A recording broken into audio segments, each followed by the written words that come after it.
closest ones don't share the pain they feel inside. You laugh the loudest, sing the lowest, we don't notice, right? As long as someone's laughing, that'll keep the joke alive. We had so many dreams, I guess we planned to live a life. Somehow we all ended waking up at 9 to 5. If you don't fight to make it work, you only run away. If you can't face it, man, it hits you like a tidal wave. Those thoughts in your head might tell you you're not ready. Is that what you heard? That life is lonely. You should know. You've always been ready. The highs and the lows are better with somebody.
Hey.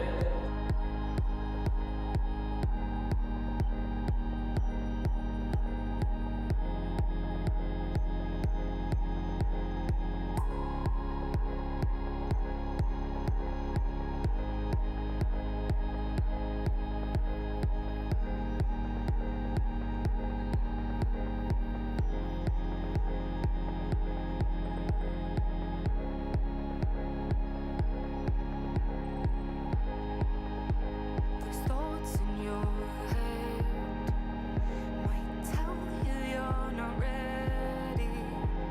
Is that what you heard? That life is lonely. You should know. You've always been ready. The highs and the lows are better with somebody.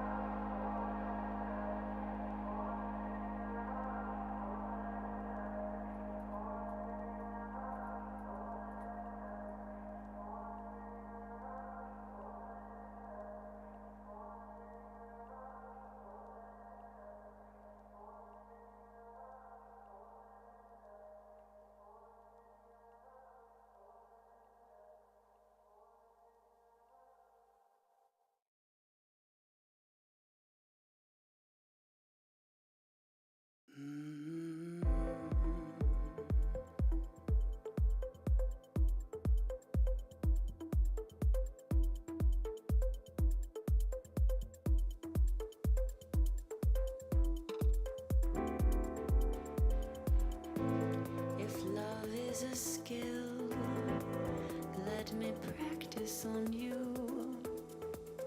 If love is a skill, let me practice on you. If love is a skill, let me practice on you. If love is a skill, I've got so much practice to do.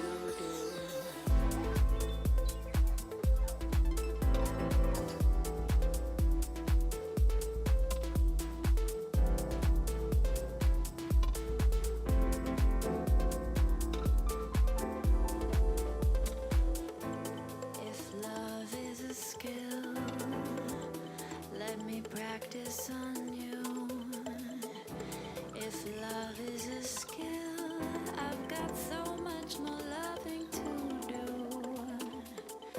If love is a skill, let me practice on you. If love is a skill, I've got so much practice left to do.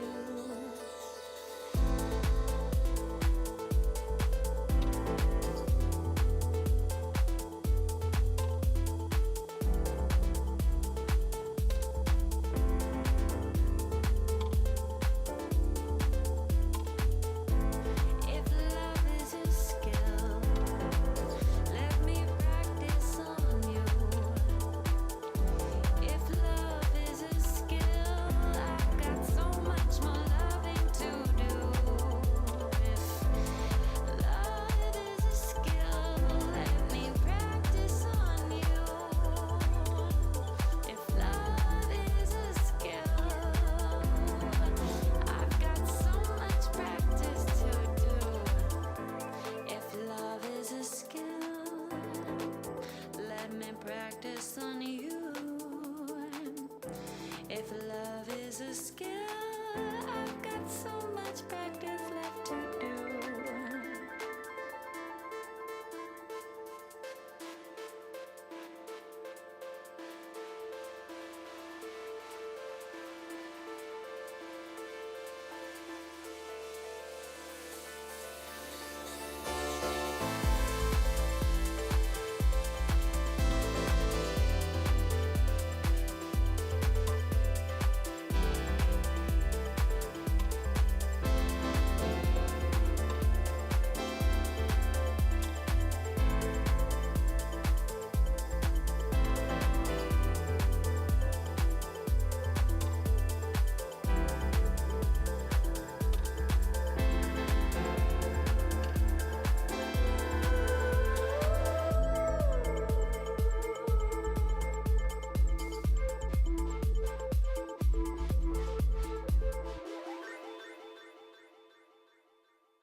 Just breathe.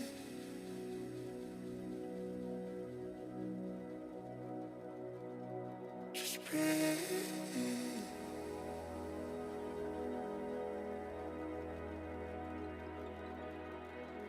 Just breathe.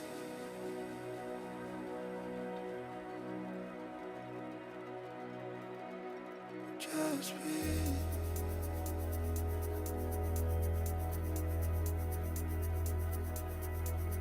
Just breathe.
Of AfriLabs, good morning. How you doing today? How you feeling this morning? Is the morning after the nights before? What time did you guys go home yesterday? What time did you sleep? Tell me, shout it out. 1 a.m., midnight. When? Midnight. It's okay. I got you. It's going to be great. Can we all gather and get to our seats? We're about to kick off officially day 2. Are we ready? We'll get there. I like it. A for effort, team spirit. Let's go. Okay, so if you focus on the screens, we're going to have a short video play for you, and then we will officially start. But I think even before the video, guys, I think I want us to play around a little bit. Can I get a bit of background music, please? My tech support. Can we all get on our feet? Everybody get up. We need to get warm. Get up. Let's get into this. It's good for the soul. This is like Simon Says. Let's go. All right, Simon Says, hands up. Hands down. Simon Says, shimmy this way. Simon Says, shimmy this way. Simon Says, give me a little spin. Simon Says, shout out. Simon Says, give me some of this. Out. All right, thank you so much, ladies and gentlemen. Take your seats. How you feeling? We're getting there. I love it for all of us. Nice one. So please put the bat signal out to the community. Let them know we have officially started. I know we are a few minutes behind, but I got you. We're going to roll it through. Big shout out to all the sneakerheads in the room. I have to say, one of my favorite things about visiting South Africa is looking at people's shoe game. I mean, look at this shit. Look at this lady right here. You see, I had to go, is it not hectic? It's hectic. Okay, ladies and gentlemen, please pay attention to the screens. We'll have a video start playing for you now, and then we will officially kick off day 2 of AfriLabs annual gathering. Thank you very much.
That's right. Do put your hands together. AfriLabs gathering. Day 1 was phenomenal. Day 2 promises to be even more so. Now to kick things off this morning, I would like to welcome to the stage to give our welcome note and our welcome address a man who I observed yesterday is a part-time energizer. That's right. It was very impressive to watch at the gala. If you were there last night, you know what I'm talking about. Ladies and gentlemen, please make welcome to the stage Steve Chumba, who serves as the board secretary for AfriLabs and is a prominent ecosystem builder within Cameroon's tech landscape. As the executive director of Active Spaces, a pioneering innovation hub in Cameroon, Steve plays a crucial role in empowering entrepreneurs and fostering technological development. Active Spaces has been instrumental in launching successful startups like Gifted Mom, which is a digital health platform that provides maternal and child health services to underserved communities.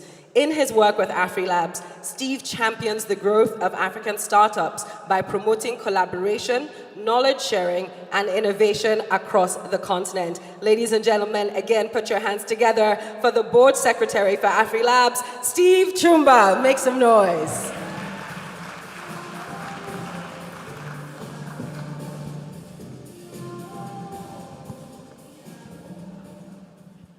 It's actually very scary being up here this morning.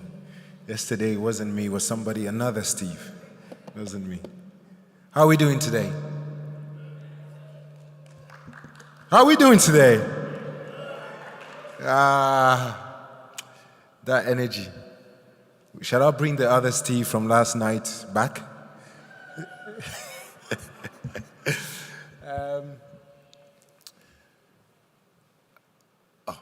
All protocol observed. Like when the minister said it yesterday, I was like, wow, never thought about that. It only means if I say that, then I'm saved. Nobody will say, hey, this guy has not done the right thing. But it's an honor for me to start this day. It's impressive how over the years our community has grown and how far we've come.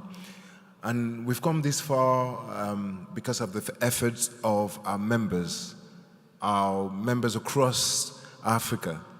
By the way, let me take this opportunity to welcome our Rwandan delegation. Please stand up for us, please. Please. Can you please put your hands together for our Rwandan delegation? Thank you. Yesterday when I say, is there any Rwandan in the room, and nobody answers, but they were there. So thank you very much, guys, for being here with us. But this is our community, and it is you, actually, that is making AfriLabs what it is today. Yesterday was an exciting day, so many things happening, so many beautiful, wonderful conversations happening in here, out there, in the corridors, during lunch. And I just want to encourage everybody today, as we are starting day 2, to try and connect to as many people as you can today. It's a great opportunity for us to meet, and this is what we're doing at AfriLabs annual gathering. It's really for us to connect, to bring our community together. During the year, sometimes we get opportunities to work with other countries, and most of the times we do it remotely. But yesterday and today and tomorrow, these are the opportunities for us really to connect. So let me put my pastor hat on and say, turn to your neighbor and just say good morning. Welcome. Welcome. Try and get the names as well if you can. And please get some time to talk and really share, because I think by sharing and by connecting, that's how we grow. So without wasting too much of your time, I want to wish you a very, very fruitful second day, and may we all continue to learn, grow, and enjoy ourselves. Thank you very much, everybody. Thank you. Thank you so much for that, Steve. We still want the Steve from last night. It's okay. We can make it work. Thank you. All protocols duly observed. It's a fantastic statement, I can't lie. All right, ladies and gentlemen, we are going to hear this morning, again, a little bit of inspiration from the founder and CEO of the Disruptive Lab and Point Click Technologies, LLC, Malik Khan. There, Malik leads initiatives in cloud technology, cybersecurity, and digital transformation. With a vision for leveraging technology to drive disruptive innovation, Malik has developed Point Click Technologies into a prominent cloud solutions provider, offering secure and scalable cloud infrastructure to businesses worldwide. His work with the Disruptive Lab focuses on fostering next-generation technology solutions and empowering businesses in emerging markets. Known for his thought leadership in the tech industry, Malik advocates for the democratization of technology, aiming to make advanced tech accessible to businesses of all sizes, particularly in developing regions. Through his extensive experience and strategic insight, he has positioned himself as a key player in the global tech landscape with a focus on supporting sustainable innovation and fostering an inclusive digital ecosystem. Ladies and gentlemen, please put your hands together and welcome to the stage Malik Khan, founder and CEO of the Disruptive Lab and Point Click Technologies LLC. Welcome, Malik.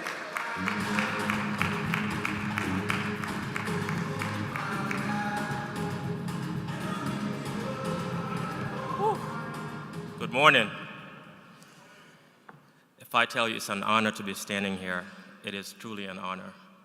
And I would like to just start by thanking Poncelet from Joko Labs Banjul for introducing me to Afre Labs. And yesterday I received this call as soon as I got in my room from Anna, not this Anna, but I think you call her Nina. She was like, Malik, we need you to speak. I'm like, okay, what do you want me to say? She said, well, just some inspiration. I was like, all right, no problem. But then I asked her, Anna, why me? And she was like, well, because we've seen you talk in the past. But that profile that you just read, I'm trying to find that Malik, because that's not me.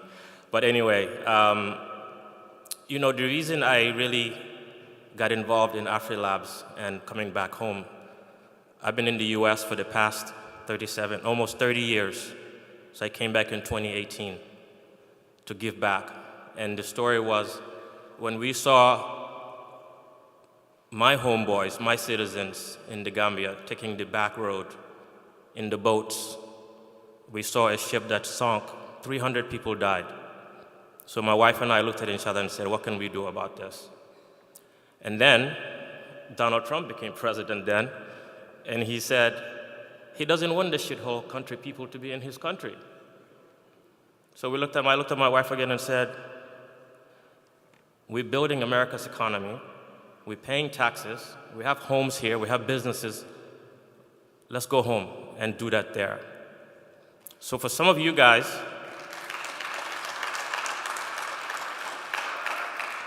I was just talking to Marshall here, he said, yesterday it was like we all felt sad because Donald Trump won. I said, no, I feel happy. Because I think governments in every country should use this as leverage to bring home the talent that's been building America back home. It's really important. If you don't want me in your country, my country wants you back. And I think that's the message we want to take away from this. So, thank you for having me come here to talk. My story is, I think Africa has so much to offer, but we have to make sure that we preserve the people. We have to preserve our people, because with what's going on with AI, when I came back, I wanted to just push technology because I thought that was the divide that was going to get us there. But we shut down mobile quite a bit. We shut down cloud. In fact, when I came to Gambia, they had a policy against cloud, so we couldn't do anything. But it was okay for governments to use Gmails, Yahoo addresses, and all that stuff, as if that is not cloud. So we really have to be honest and really figure out what is it that we want to do and make sure that we build out the Africa that we want. Somebody yesterday mentioned, well, we need to make sure that AI is protected so our data doesn't get mined. How many of you have Facebook accounts here? Instagram? Just keep your hands up. WhatsApp?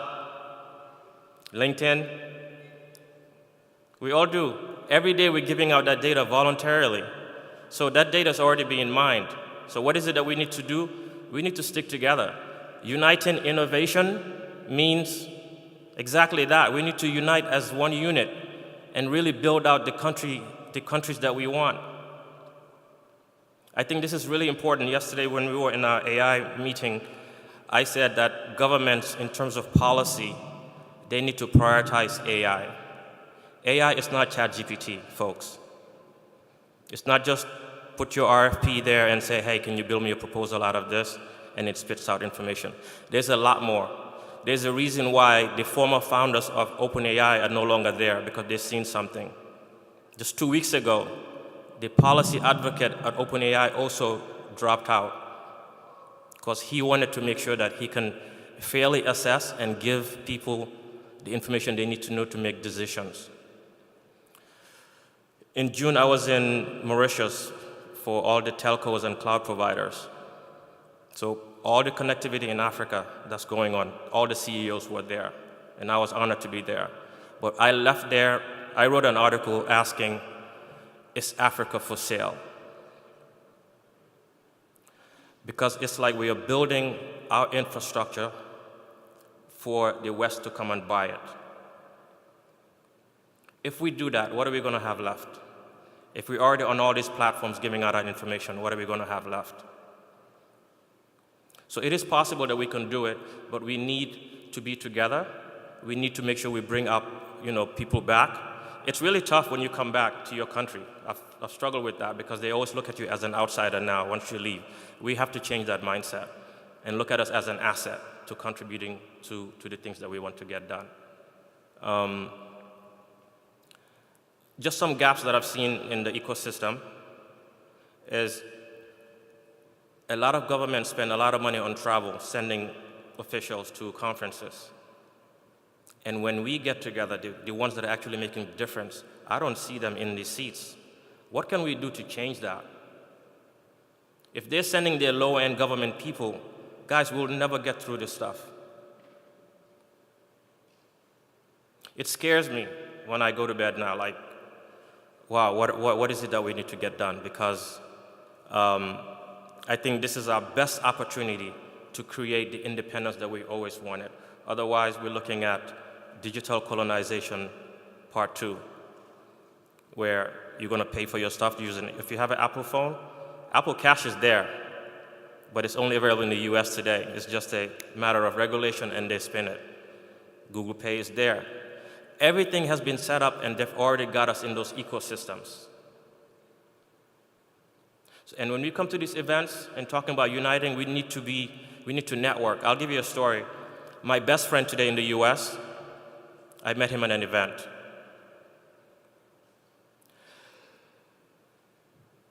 Another person I met at an event, we generated $20 million in revenue in a span of 10 years because of that person I met at the conference. So when you hear, don't be afraid to come sit in the front. Know your neighbor, get their number, talk to them. Come to the front, don't leave all those gaps there. Don't be afraid to be seen or to be able to see. So let's make sure we do that. Let's network. And let's build the unification that we want, leveraging innovation. And my final say is, in the panel I was in yesterday, there was, is Bashira here? Oh, there she is. So I told Bashira that governments need to prioritize AI because, stop everything and prioritize it. And she said, well, we have other things that we need to do. You can't put the cart before the horse. My answer to you is take the horse out of the cart and talk to the horse. Because today, yes, we have the horse before the cart, but the cart is empty. And it's not going anywhere. It keeps going in circles. Let's talk to that horse, tell the horse where we want it to go, and then we take all the things that we need to get done, put it on that cart, and now we can direct it. So that is my answer to you. So folks, thank you again. Afre Labs, I think, is doing a great job.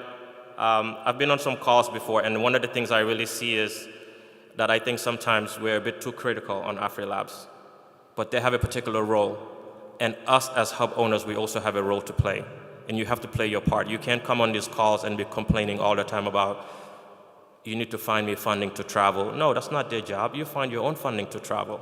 If you feel like you need to be somewhere to educate yourself, you go dig those funds out and you do that. That's not Afre Labs' job. Afre Labs is bringing people together to bring funds, so you apply yourself and make sure that we are making sure that these programs that we're putting together are impactful. That we're not just checking a box.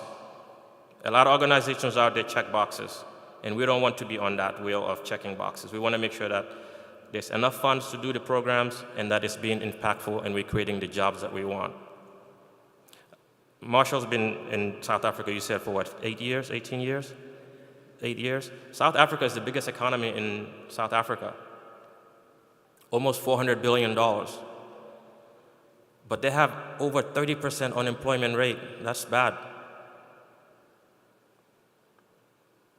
That's 21 million people without work. So if you look at the top 10 economies in Africa, there's 88 million people without jobs. The lady from Melinda Gates yesterday mentioned that they say AI is going to take away 85 million jobs, but then in turn is going to create 95 million jobs. For who? When? How? And where? Those are the questions we need to really be asking to know that we are part of that 95 million jobs that are going to be created, that we are not part of that 85 million that's going to lose those jobs. And I think if we focus on that, we can create the policies that we need to build and control the African ecosystem that we have. Otherwise, guys, we're selling everything and we're not going to have a continent that we can be proud of. Again, thank you. I hope I did a good job, and looking forward to networking with you guys. Thank you so much. A round of applause for Malik. You did an excellent job. Thank you. Very, very important reminders. We have strength in the diaspora. We have strength in our brothers and sisters that are all over the world. So what are we doing to try and attract them to come back? Are we building our countries and our continents for the West, or are we building it for ourselves? I remember also being terrified about AI, but it's already here. There's no going back. So leveraging that is important. Thank you so much for that inspirational talk. Up next, I would like to welcome to the stage the Chief Operating Officer for AfriLabs, Ajibola Odukoya. Ajibola has over a decade of international experience in technology, business consulting, advisory, and business case building. He is a market and business strategist, and he is excellent at mapping industry best practices to attain business objectives. He has experience working in the technology ecosystem, in the public and private sectors, and his skills cut across finance, operations, project management, business development, technology development, and overall people management. Please welcome to the stage to give the AfriLabs spotlight, AfriLabs COO, Ajibola Odukoya. Make him very welcome.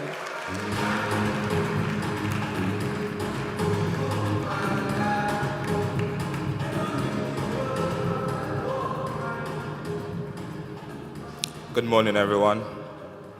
I think the last two speakers have done immense, teeing me up for spotlighting AfriLabs, because I'm going to talk about a lot of things they spoke about. Next slide, please. Okay, so telling the story of AfriLabs Connect. We launched AfriLabs Connect in Lusaka at the AfriLabs Annual Gathering 2022. And the idea was to connect beyond the gathering. How do we translate what we're doing to ourselves, and how do we own the narrative as Africans? And in Rwanda, we launched the web version of AfriLabs Connect. The web version did not have notifications, but it grew organically. So you can see that 15 ecosystem groups were created, 400 unique connections, that is ecosystem people connecting with each other, and then 3,000 new users on a web platform that you have to log in every day to know what's happening. And we continue developing the platform, and now we're at the mobile stage. So we are connecting with you in your pockets, we're going home with you, and now we're creating the mobile app for AfriLabs. A round of applause for this, because this was internally created by the team. So now, you can now share your thoughts and progress with the ecosystem on the go.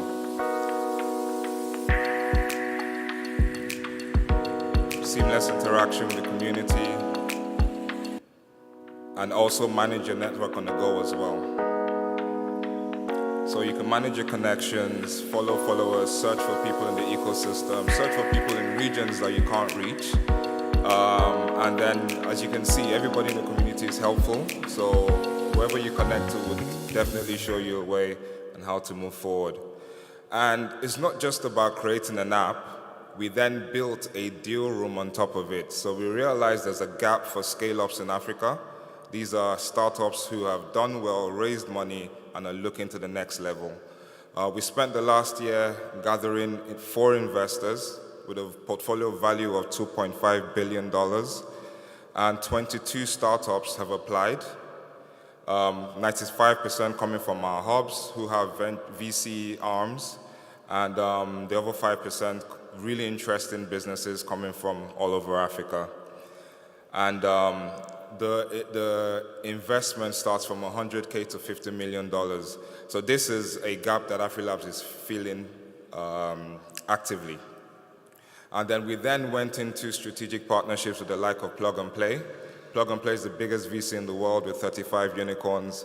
They have a unicorn in Nigeria called Flutterwave, and they're really, really trying to go into Africa. So they literally said, we need to understand how the continent operates. We don't want to put our strategies on Africa. We want to co-create with AfriLabs. So we will be creating products together, pursuing opportunities together, and exploring all business environments together. So delegations to Paris, delegations to the US, delegations to Germany, and also bringing international people to delegations in Africa as well, because we need to also showcase our success stories. We then went further to partner with the World Trade Center, because we are the largest network in Africa with over 80 million people. We should be rubbing shoulders with bigger networks as well. So all the corporate opportunities will now be flowing through the World Trade Center to AfriLabs. And then revenue generation and physical sustainability. Our hubs are the center of all we do, so we also created opportunity for our hubs. We partnered with Lab 4, facilitated by the US Commercial Department, to build BPO centers. We have 500 physical locations in the network, and these locations will now become workstations as well.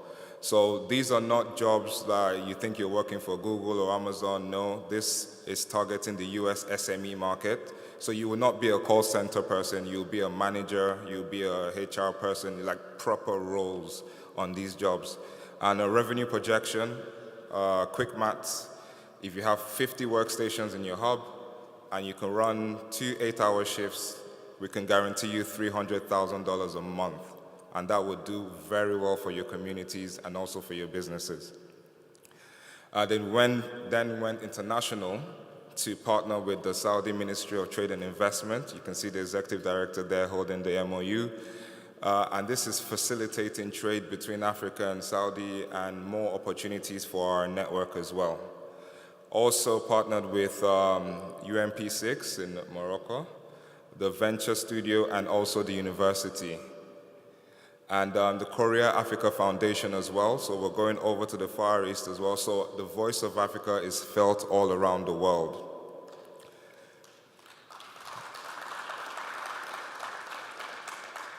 We did join the 2X Global as a member and also the DCO. So I'm not just telling you this as an announcement, it's leading into something. Now, all these opportunities you can access on your mobile on AfriLabs Connect. So it's not a thing you need to know anybody in the secretariat or anything. Everything is at the palm of your hands. So we welcome you to take advantage of the opportunities we're creating.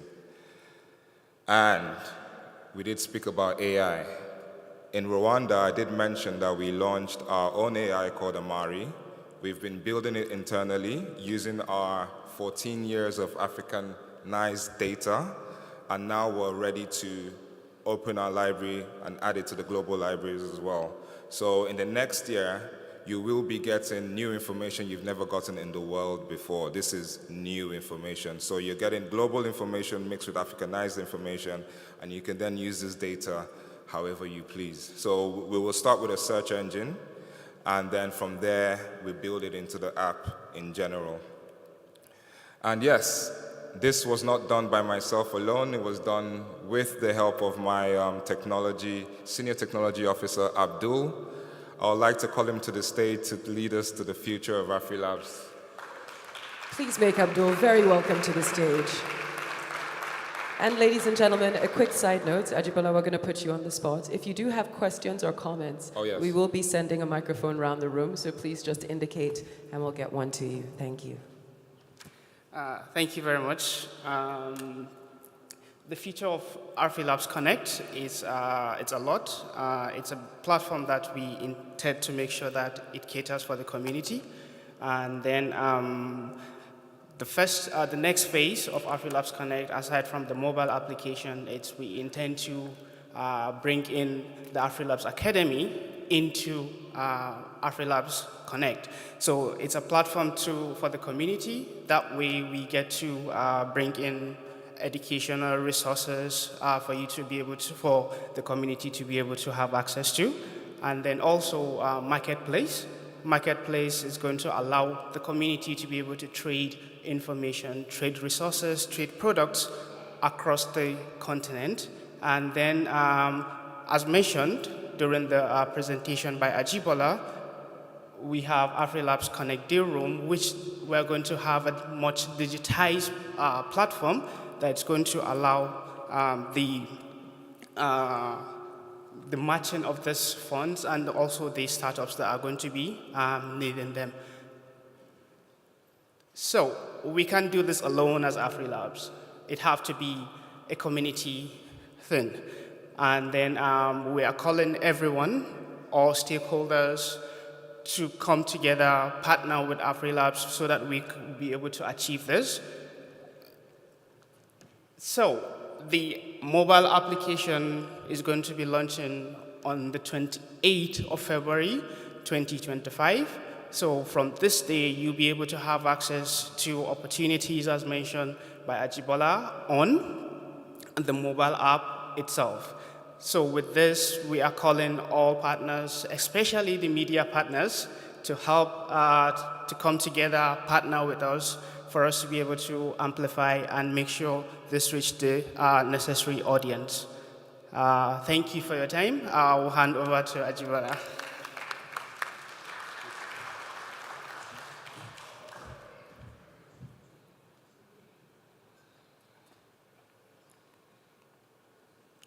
Okay, I would just like to expand a bit on the AfriLabs Academy.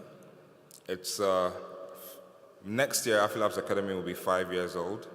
We have impacted about 4 million community members. We've given out over 1,000 university certificates because the Academy is in partnership with Strathmore University. So whenever you do a course, you actually get an academic certificate out of it. And it's been focused on ecosystem, and now we're expanding it beyond. So if you have, educational information that you'd like to inform the community on, the Academy is your platform. There's a way for structured learning and unstructured learning. You could actually come to the platform and host a live video and start teaching your local language as well. So this is creating a platform for learning for Africans. I'm ready to take questions now, if there are any in the room. All right, just a show of hands. I'm right here. I will run to you. Any questions or comments?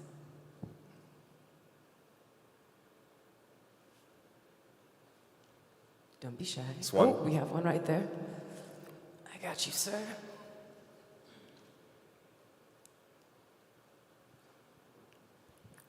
Thank you. My name is Gitao from Africa Tech Space, and also we have a college, Rift Valley Institute of Business Studies in Nakuru, Kenya. Now, I know you have said most of these things are there in Africa Connect, but I would want to know more about how we can connect our college to the academy. Yeah. Fantastic. Okay. You can. As I said, there's an area for structured and unstructured learning. So if you have a curriculum, you can actually onboard your curriculum on the AfriLabs Academy platform. Also, it depends on the format in which you want to use. Is it a video? Is it structured learning approach? We're open. It's an open platform. It's an open platform for all users, but there is a section for paid users as well. So if you have content that your IP is protected, you can also sell that content and people can engage in it as well. Well, I'll let Anna explain on the academy. Okay, thank you. Thank you so much, Ajibola. Good morning, everyone. So just to add to Ajibola's response, and just to give a quick background of AfriLabs Academy, right? A couple of years ago, considering all the work we've done on the ecosystem, working with innovation hubs and building the capacity of innovation hubs, and working with hubs to build capacity and provide support to entrepreneurs and innovators in Africa, we carried out a needs assessment to understand what the gaps were, right? And what the challenges were in terms of the support that innovation hubs needed, the support that entrepreneurs needed, but also from the perspective of investors in areas around building investable startups, in areas around how to start up and run a hub sustainably, because we saw that this was a recurring challenge. How do you set up a hub? How do you identify your niche? How do you design the right curriculum for startups at different stages? Whether you're talking about the early stage startups, the later stage, whether you're going to focus on agricultural startups or the likes, right? So a couple of years ago, we got funding, right, from the Friends Development Agency, and with this, we built the AfriLabs Capacity Building Program. And one of the components of the program was to build the first ever, and I would still say only, full hub management curriculum on the African continent, right? With this, we worked with our community members who are experts in different areas of setting up a hub, running one, supporting startups at the different stages, running a fund, engaging stakeholders, engaging the ecosystem, and the likes, right? And, it followed a very structured process. We work with Strathmore University. And now, if you go to academy.afrilabs.com, you would see the content. So you could basically sign up, take the courses, encourage your team to take the courses. We've got fantastic feedback from community members to say, you know what, now when we hire, instead of teaching new staff from scratch, we just tell them to take the courses. It's also part of our onboarding process at AfriLabs. Now, what's the next phase? Right now, you could take the courses, at the different levels and get your certificate. It's co-certified by AfriLabs and Strathmore Universities. But we want more academia and innovation hubs and other stakeholders to work with us to expand the curriculum on the platform. Right now, we started getting, more requests. Malik spoke about AI. Can we create a full course together on leveraging on AI, to support innovators or supporting AI startups, for example? What would a full curriculum like that look like? If we're talking about, supporting agri-innovations, or if you want to run a climate hub, what would that look like? Now we're looking at sector-specific curriculum. We're looking at building content and curriculum for other stakeholders. As a policymaker, how do you set up innovation-friendly policies? We had a ministerial roundtable yesterday, and every time we're constantly part of these conversations around startup acts, around enabling policies, around AI policies, right? So we need to build capacity of various stakeholders, and we need to work with academia and other stakeholders to be part of the process, from content development to funding the curriculum to hosting your content on AfriLabs Academy, and we need to encourage people to take these courses. So I hope I gave enough context. So academy.afrilabs.com, yeah, check it out. Thank you. So I have kind of a nerd request. So from and I don't know if this is already in your roadmap, but it would be awesome if you can make this developer friendly, where you create an API infrastructure where you can do pulls and pushes, so we can glean information from the platform and put it within our own self-developed platforms, like via API. And then vice versa. If we can develop curriculum, we can push it and publish it that way via API. like I said, I don't know if that's in your roadmap, but if you guys, that would be awesome, because then we could, as an ecosystem, not only glean, we could supply without having to go through a big UI and all that stuff, right? Yeah. So just, that would be awesome if you could put that on the roadmap. Oh yes, it is. It was very intentional that we're not launching it here, because we do need the community's input before we finally launch it. So this is really a call to action to say, we've built it up to this level, we now need the community to engage and then, put in APIs. How does it communicate with your own existing softwares as well? So we need that seamless interaction, and that is why we're here talking about it and launching in February. That gives us enough time to do all the integrations that we need to do. Yes, and to add to this, and to your question and to his response as well, other than the content, AfriLabs Academy is AfriLabs Academy is one aspect that will be linked to AfriLabs Connect. But AfriLabs Connect is supposed to provide or provides, a Pan-African digital infrastructure that other stakeholders, but specifically starting with our community, can plug into and also plug in their solutions for other stakeholders. Right? We've had conversations with members of the community, for example, that say, you know what, we've developed this technology that helps hubs track their programs and carry out effective monitoring and evaluation activities, for example. We're like, of course, we're not going to build that from scratch. Plug in your system. We have another member of the community that says, they have a system, for example, for communicating faster to stakeholders, so just different aspects. So we're basically open to plugging in, and then we can decide a model for managing the interactions and all of that. Yeah. I guess my name is Savio Wambuku. We also run, I'm here. So my name is Savio Wambuku. I'm the chairperson of Countrywide Innovation Hubs in Kenya, which is an association of 156 innovation hubs. So, okay, since I have the mic, it's the same question, because we have a lot of members, including us in Kenya. We'll be launching our CDIN, which is Countrywide Digital Innovation Network. So I believe, according to what he had asked, if it's possible for you to be able to help us and even publish the public APIs so that it's easier to do this kind of integrations. I believe there is no need for us to continue reinventing the wheel on various things that also exist in the same portal. So if it's possible for you to be able to make it, to have a public API, probably even if it's for your members, I believe that will be very good, and also it will increase the interaction on the network. Thank you. So just think about it as a front-facing middleware, right? So we are uniting innovation. Exactly. We're connecting every infrastructure into the Connect, and then the Connect feeds back, and you feed in as well. All right, we have a couple more questions here, but for time reasons, I don't think we can take more than another 2.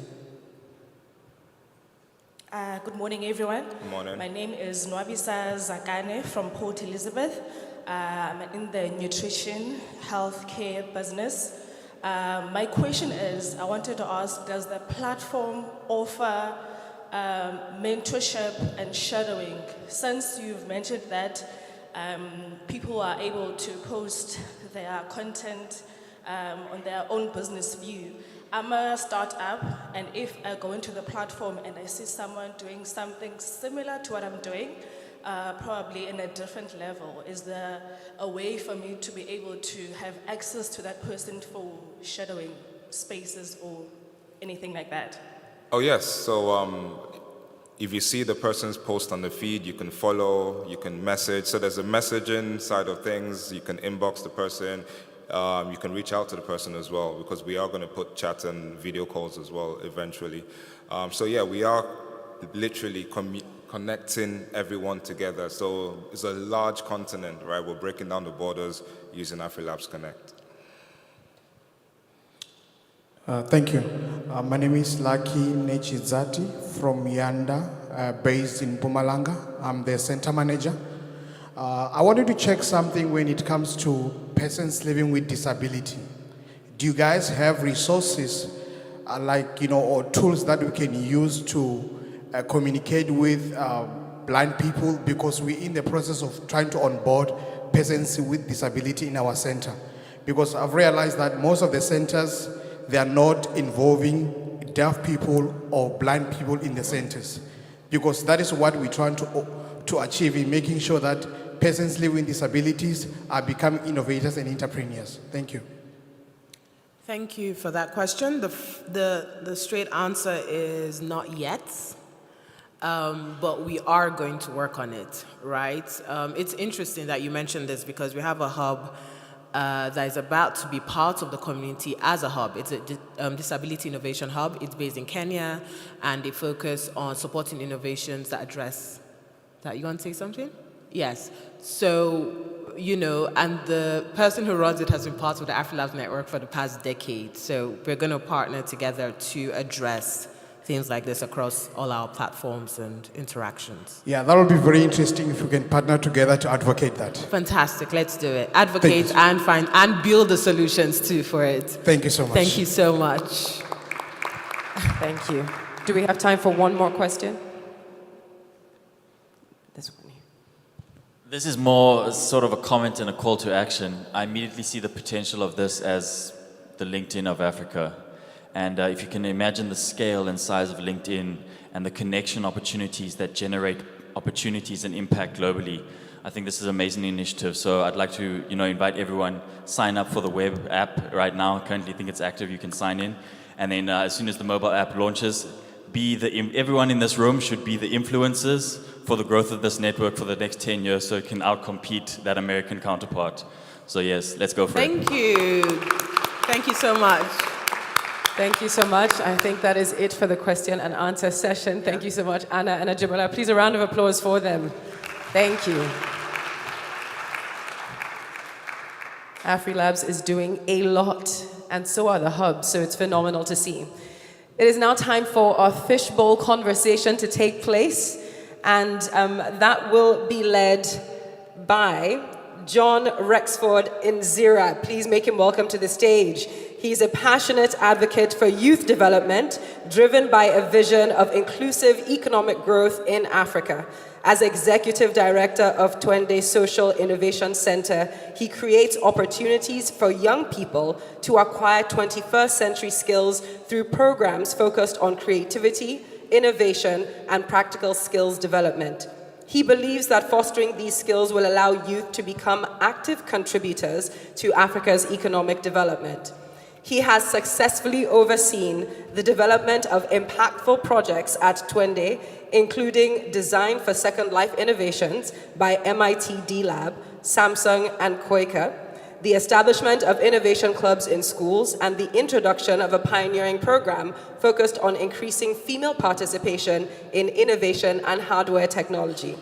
These initiatives provide hands-on learning experiences and foster a culture of creativity, self-reliance, and problem-solving among young people. Beyond his work with youth, John is a director at Outstanding Solutions, a leading HR firm in Tanzania. Outstanding Solutions builds capacity for employees to thrive in the 21st century workplace through training, recruitment, and other HR functions. John also serves as board chair of Kiaro Assistive Tech, increasing access to assistive devices for people with disabilities in Africa. This is what we just mentioned. He's also an active member of the Toastmasters community in East Africa and TEDx Manjero in Arusha, Tanzania. When not driving social change, John enjoys night cycling, board games, memes, and podcasts. Please make welcome to the stage, John Nzira Nexford, Executive Director, Twende Social Innovation Hub.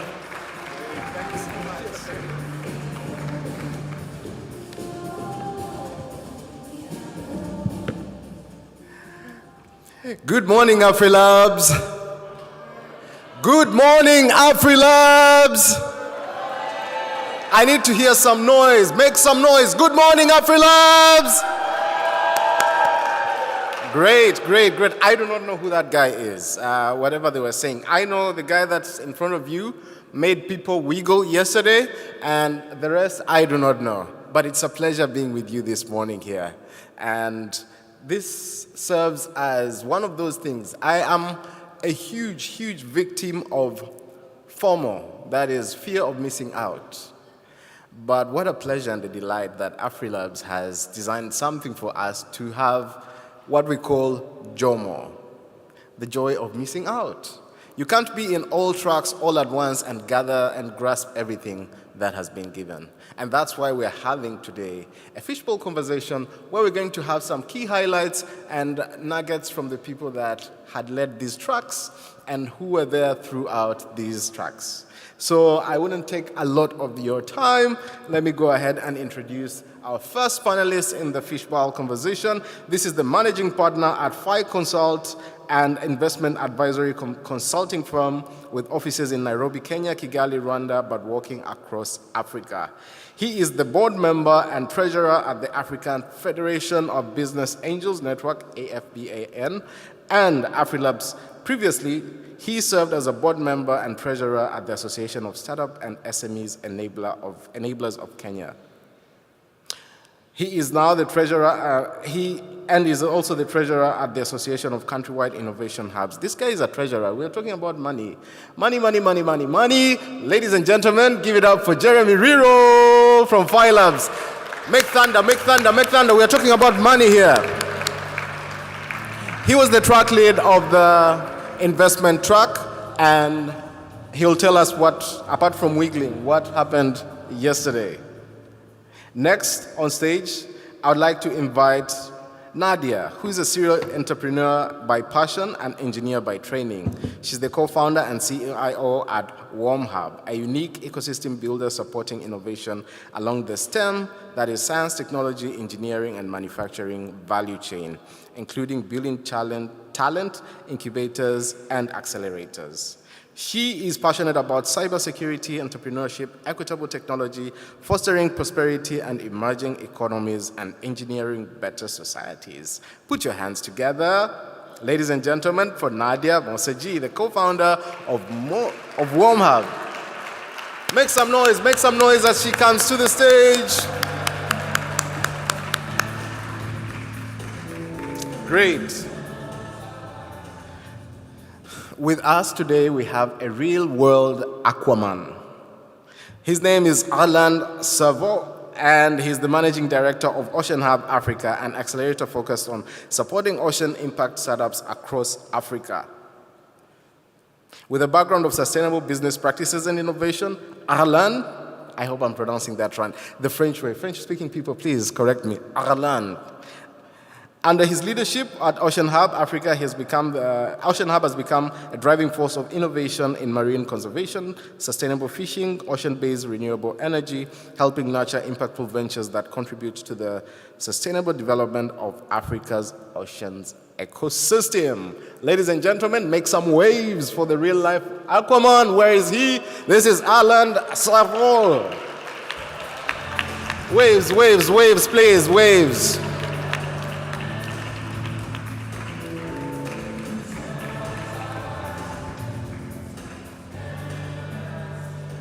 Next on stage is a lady that serves as a senior programs manager at AfriLabs, where she plays a critical role in designing, implementing, and managing programs that support innovation and entrepreneurship across Africa.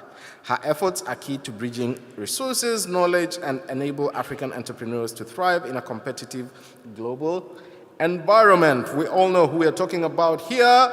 Join hands, put your hands together for Mariam Salami, the Senior Programs Manager at AfriLabs.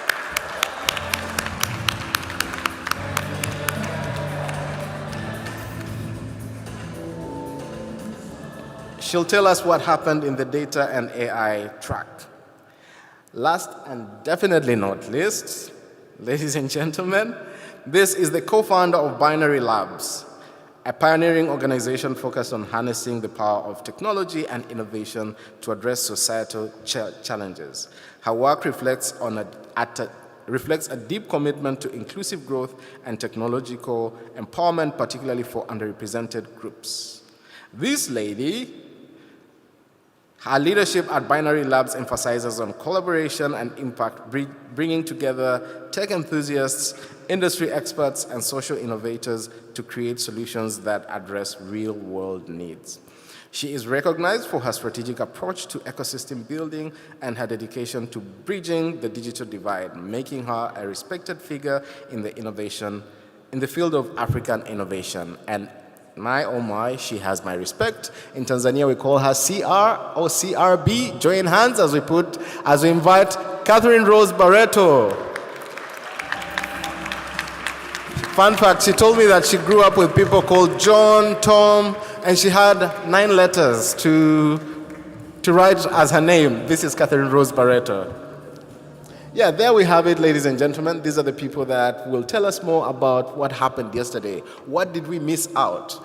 And did we really miss out? Because they have really condensed what was gathered in these sessions, and they will briefly tell us what happened over there. Yeah, just for intros, I'd like to start with the latest on the stage, just next to me here, where she'll tell us what happened, or perhaps in fact introduce her track that was the Hub Solutions, and tell us what was there and what were the key highlights. Over to you, CR. So no pressure then, John. So, good morning, everyone. I think our track was the best, just to let you know. I'm just going to start right there. So our session started with Christine, who's the CEO of AfriLabs South Africa and our host this week. And Christine emphasized the importance of fostering discussions around hub solutions and really highlighted the commitment we have to, as hubs, to multi-generational impact. And I think what really stood out in the beginning was Christine said, we are all here because we believe in something greater than ourselves. And this really set the tone for our day yesterday. Innovation hubs across Africa play a critical role in fostering entrepreneurship, catalyzing innovation, and supporting economic development. And the continent that we are on and that we drive seeks sustainable growth and increased global competitiveness. And this is where our hubs come in, because our hubs serve as pivotal points for creating environments where we can grow, we can scale, and we can solve local challenges. So our track decided to dive deep, get real, be vulnerable, and talk about difficult things. And we did this through a panel discussion that went from from across the continent, from South Africa to Mali to Tunisia. And we also we had entrepreneurs in the room and hubs that talked about real life situations and the impact that they're having. And we closed our session out with a design thinking session where we learned some new tools. Yeah, great. Thank you so much. Yeah, you'll get that. You'll get there. Yes, please pass the mic to Mariam.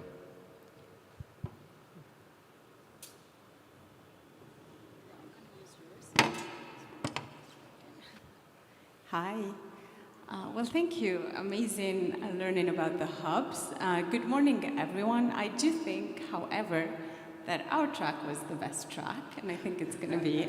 Anyone from the AI and policy track, please make some noise. Whoop, whoop. Okay, let's settle this. From the Hub Solutions, make some noise. We'll get there. Yes, please. Yeah, and so for our track, it has been organized by the programs team at AfriLabs, so a big thank you to all the team who really put their efforts together to bring in these amazing, like-minded people to discuss about policy, AI, and data. And the opening remarks were actually given by our director of programs, Nanko Maro, who I see over there. So thank you, Maro, Nanko. And I really appreciated the opening remarks because it highlighted that, yes, there are efforts that are being made when it comes to AI, policy, and data, but there are so many challenges that still need to be addressed. And having everyone coming together at the AfriLabs gathering and bringing all of us and all of our efforts into trying to address these challenges is very important and key into paving the way to having a transformative, how would I say it? Like a transformative journey and leveraging AI and data as tools promoted by policy And these are actually tools that we're using and building on to be able to have this inclusive growth within the continent. I'll tell you more about all of this on the highlights section, but what really stood out to me was in that room there were hubs, entrepreneurs, government officials, other development agencies, some of our partners who have been backing us into developing these programs when it comes to data, AI, and policy, and bringing all of these people together and being able to discuss these key issues was very much key. We've also had the pleasure to have the second cohort of the AU Tech Fellowship for the African Union that took the stage and also told us about their upcoming journey in the Africa Union. We've had another highlight that was about the future of work and how we can leverage data and AI to push a new generation of highly skilled individuals and young people into the job force. So Fantastic, fantastic. Thank I hope in the highlights you'll also tell us, are we losing 85 million jobs? And are we getting 95? You'll tell us, perhaps you'll tell us. Okay, let's move on to Ireland. Ireland, please tell us, did you guys swim in your truck? Who was here on the blue economy truck? Please make some noise, yes. Yes, please tell us what is about. So first off, I would like to thank AfriLabs for giving the space to environmental-based innovation to in the gathering. I think that the purpose of the track for us, it was really to try to bring that wave and that recognition that Africa being a continent where somewhat the environment and the natural ecosystems are still at a good stage of health, to recognize that there is tremendous potential for the continent to have blue-green innovations and to have a green-blue trend to grow across the continent. So basically the purpose of the track, there was three main objectives. First thing first, showing that there are things happening on the continent and inspiring people to do more through storytelling and discussing topics that are very important in order to bridge the gap between the support that is needed for green-blue innovators to have an impact. So we had lots of presentations on what's happening to have inclusive technology, to have ecologic agriculture park, and so on and so on. But something that was very interesting is the problem of funding. These innovations were very important, and not so much a discussion around how much funding there is accessible, but more what type of instruments we put in place for this type of innovations who need to prove themselves. And they are new, and we don't know if it would work and if it won't work, but somewhat they need some type of funding to get some evidence. And we close our sessions because we're talking about environment and business. We are at the nexus of two different systems that have different timeline. Environment is a long-term time frame, and then we have business where we need to go quick. And in that, science play a big role. So we closed the session with a co-creation session, a word cafe, where we were discussing on how, as players of the ecosystems the innovation ecosystems in Africa, what we can put in place together with the spirit of uniting innovation to bridge the gap between science to solutions, science to technology, and also science to investment. I must say that was the most interesting part of the track, and maybe the part that deserved a bit more time. Mm-hmm. So what we are thinking now, we are putting a report together based on that session, and we are thinking of inviting anyone who would like to join to part 2 of that word cafe that will be brought online, actually. and with the objectives of making suggestions to development partners on key initiatives to implement to bridge that gap between science and business when it comes to green and blue innovations. Fantastic, fantastic. Thank you so much for that. Yes, let's move on to Nadia. What happened in your track? Thank you so much. And let me just say firstly, thank you to all the people who are working tirelessly in the track, which was really around gender, innovation, and investment. What was really interesting for us is the minute you put gender as a track, only the women show up and one or two men in the room. But gender and diversity and inclusion affects us all. And if we can get it right in terms of diversity and inclusion, it means that every single one of us can bring our full selves into our innovations, into our financing, and into our investment. And I think that was one of the key takeaways from us. You know, we had kicked it off with like an incredible keynote that really stretched us around our thinking about diversity and inclusion and what is coming next in terms of not just gender, but also digital humans. Right? And we'll be grappling with innovation that actually this track spreads across every single one of the tracks that are represented in our feedback today. So my encouragement for everybody is the minute you see a gender track, don't just self-exclude yourself because you're like, I'm a man and this is a woman's conversation. It is definitely not. It's an everybody's conversation because we want everybody to win. And so that was, one of the pieces. The second one was really around how do we become more inclusive?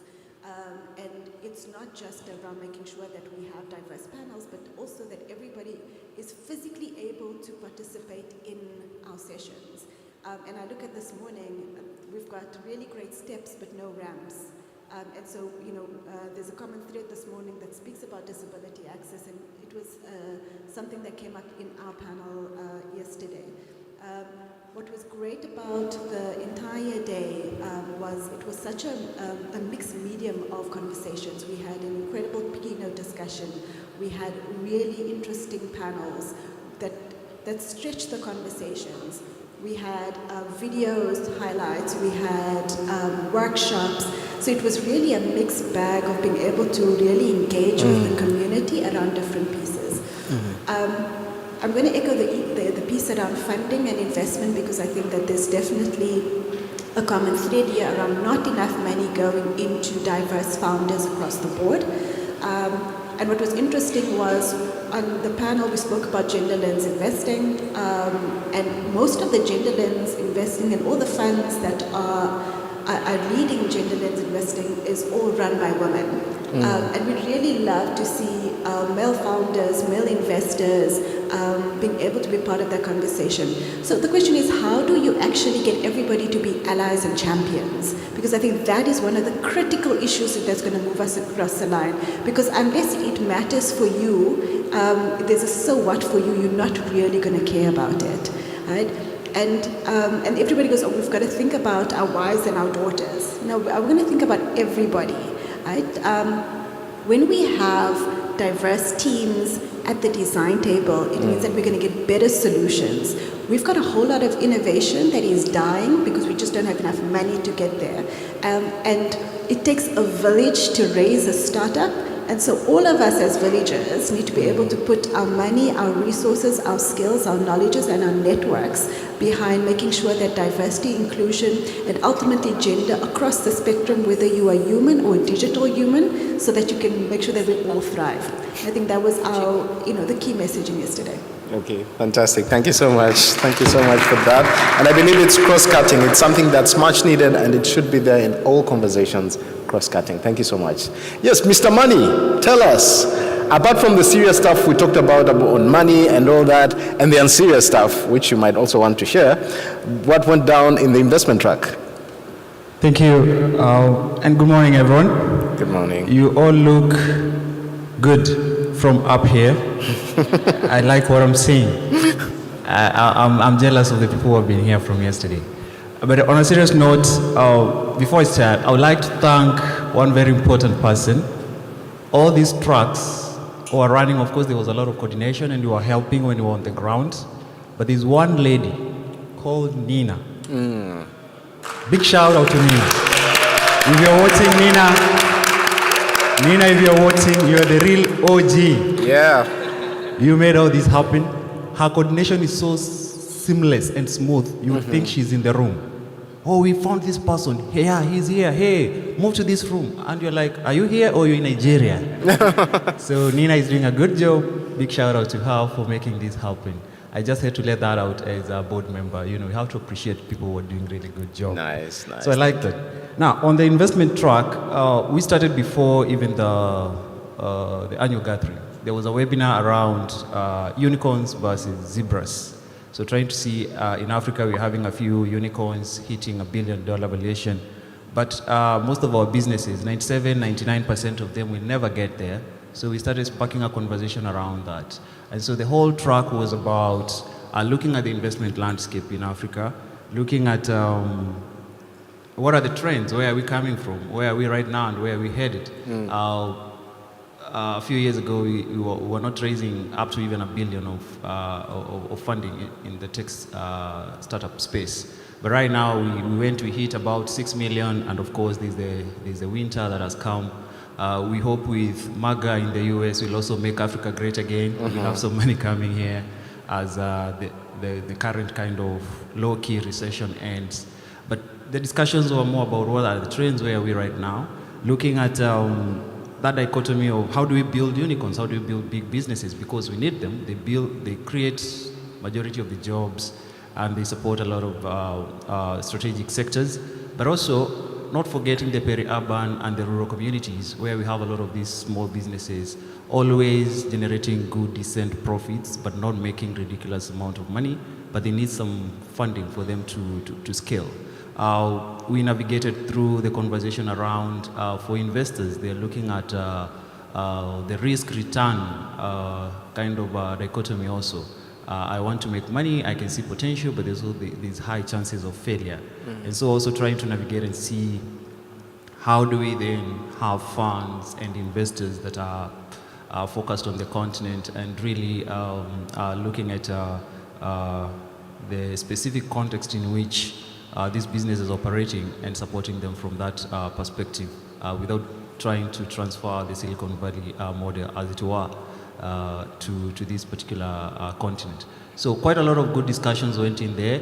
Probably I'll highlight a few key takeaways as we wind up. But just to mention that ours was not the best of the tracks.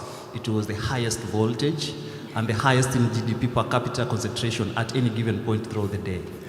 We're talking about money, Jeremy. We're talking about money. What would you expect? Yes, give a round of applause to all our track leads here for the amazing job that they've done. We haven't seen those who are in the gender and inclusion track. Please, make some noise. Who was there? For those who weren't there, but make some noise too. Yes, and for the investment track, we know you've said it for yourself. It was the best, right? But yeah, let's move on to key highlights on the. Please give us some punchlines. You know, for those that for the people that weren't there in your room, right? There's something that you'd want them to grasp. Perhaps they didn't and they couldn't. And at this point, I'd like for you to share at least 3 things. You can stick to 2 or 1, but 3 things that really stood out. And let's start with the lady who will tell us if AI will steal our jobs. Please tell us more about the key highlights. The three big highlights are the things that happened in your track.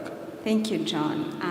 So for the highlights, it wouldn't do much favor to the other things, but there are some key messages that really struck me. The first one is we need to have AI as a tool for inclusive growth. So we've been discussing, and Malik really did it justice earlier in his speech, in that we need to have an inclusive and sustainable economy and growth within the African continent. We need for AI to be used in a way that benefits everyone. So the solutions we're currently building, and that would be my call to action to the innovators, need to actually be tailored to our local context.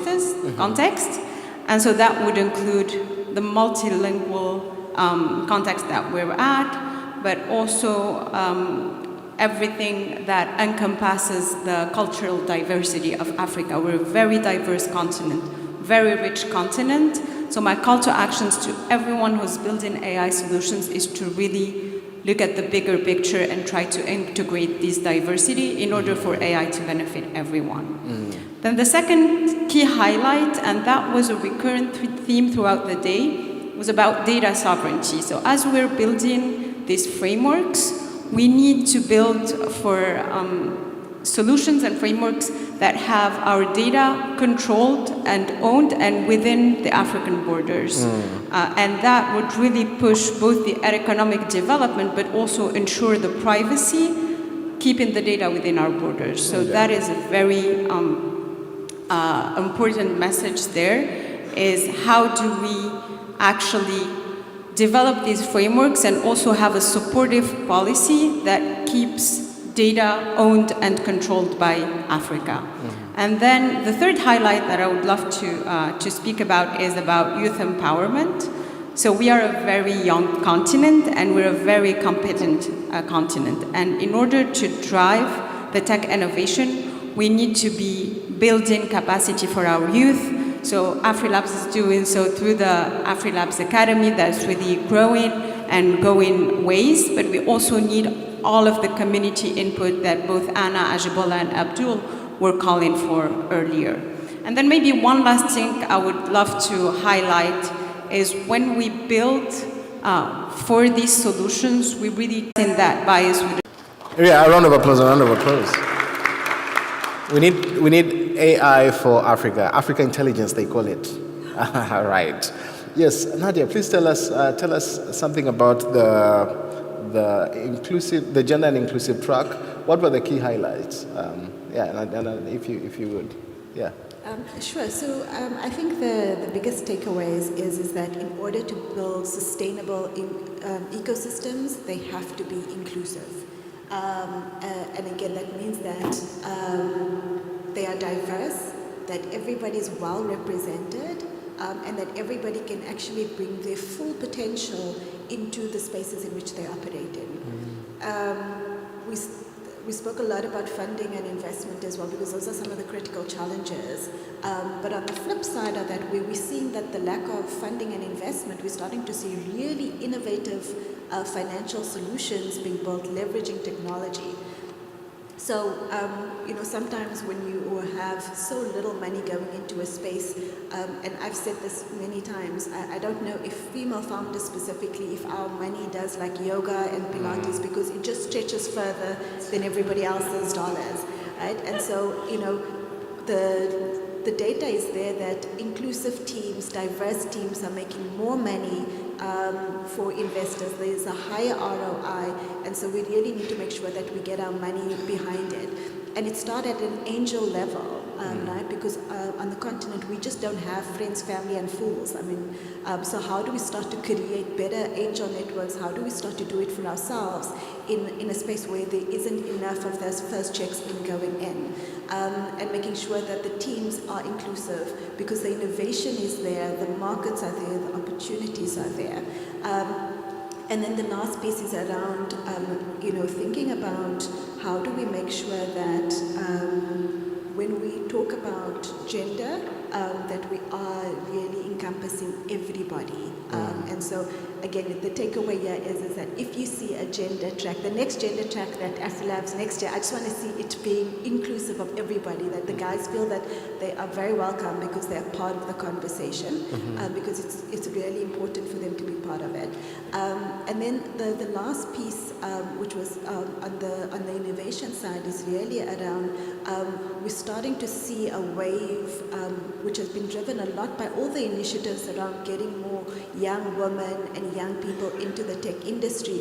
We're seeing a wave of tech by women for women, and it's not just in health tech. We're starting to see women penetrating harder industries like mining, manufacturing, and that's where the jobs are actually going to come on the continent. And so we need to make sure that we still keep driving those particular areas with the right kind of resources to make sure that those job opportunities and that job creation happens. Fantastic, fantastic. With the gender agenda, I'm surprised. We didn't have enough gentlemen in the room? in the gender track, in your track? I'm sorry, could you repeat? Enough gentlemen went there, No, gentlemen? we had about 2 or 3. Guys. But I have to say that I'm going to give a shout out to Calvin from the WOMHUB team, who has been leading our gender track. Thank you, Calvin. As a person of color, it is really important to make sure, and a woman, it's always important to make sure that we have allies and champions in all our rooms. Because there is no such thing as a glass ceiling. There is a brick wall and a door, and men let us through one at a time, right? And so it's really important to be able to get guys, all of us, into bulldozers and break all the ceilings for all people.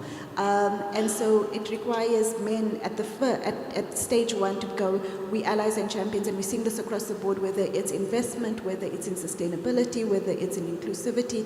It's really about making sure that we have everybody having an equal voice. So thanks for the men who were in the room, both on the panels as well as leading the conversations, but also in the audience as well, taking frantic notes to go, how do they make their teams more inclusive? Because more inclusivity makes more money. Who doesn't want to make more money? Oh, yeah. Right? So let's get it done. Thank you so much. Thank you so much. That was impressive. I know next time, guys, will do better. Cool. Yes, Jeremy, please tell us your highlights.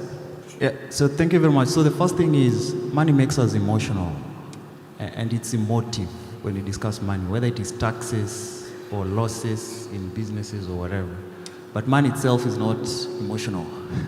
So when you're relating with it, you have to be logical. And so when it comes to fundraising and raising capital for the businesses that we are supporting, we need to approach it from that rational perspective, logical perspective, where you're not just trying to put fluff around yourself in terms of impact and all that kind of narrative without really having substance. Because it came out clearly, some of the businesses that fail, they fail because they don't have the substance. They had a good pitch and they got the money and they were chasing the unicorn status, and along the way they just went under with all that money. So money is very logical and rational. Approach it from that point of view, which brings me to the point that was made at some point during the day, that we should now be focusing more on investment readiness, which has been perceived to be preparing a pitch deck, financial model, and a good data room and putting a few documents there. That's basically, those are just documents that you're putting there that anyone can put together. With ChatGPT, you can create very nice documents in a day and put in a folder. You should be working on building the business, build a sustainable business that once it absorbs capital, then it's able to scale and grow. And that goes to something else that was mentioned in terms of what's now the role of 500 member hubs in AfriLabs in that journey. And our work, I believe, is to do the de-risking component, which is in our capacity building and business advisory support that we provide to these businesses. The cohort model is good, but it has its place. It's time now to look at that particular business and what it needs and the capacity that it requires so that it builds a strong business case that now once you put in capital, the capital now is able to multiply itself. And I think there's the aspect of thinking like an investor as we support these businesses. And what would an investor be thinking? They would be thinking about the risk and the return. I want money, I want to put in $1 million in this startup. I want 3 million after 2-3 years, 4 years. But there's also the risk it could go wrong. So how do I mitigate that? If I was the investor, what are the things I'll be afraid about and how would I tackle that? So thinking as an investor is very important. Finally, there was the last panel was around the peri-urban and the rural communities and how to find innovative financial funding models for such. Like I mentioned earlier, 99% of our businesses across the continent fall under this category. They'll never be unicorns, even if we cry and do whatever we want to do. But they'll be good, sustainable businesses that are churning out good profits and creating good employment wherever they are. And so we need to think about how do we fund them. And there was a very good suggestion that we need to think about local capital. External capital will not be favorable for such kind of businesses because they'll be looking for the high returns and then they exit to the foreign markets. But local capital that is patient, think about cooperative movement, think about chamas, think about local angel networks, people who are closer to those businesses who can provide the ticket size that they need and with the understanding of the local challenges and how to overcome those kind of risks. So quite informative, a lot more content was shared, and I believe we'll keep having this conversation even post the annual gathering, because all the startups you're supporting, all of them, ultimately they need money to grow. So this conversation should continue. Thank you very much. Okay, cool. Thank you so much.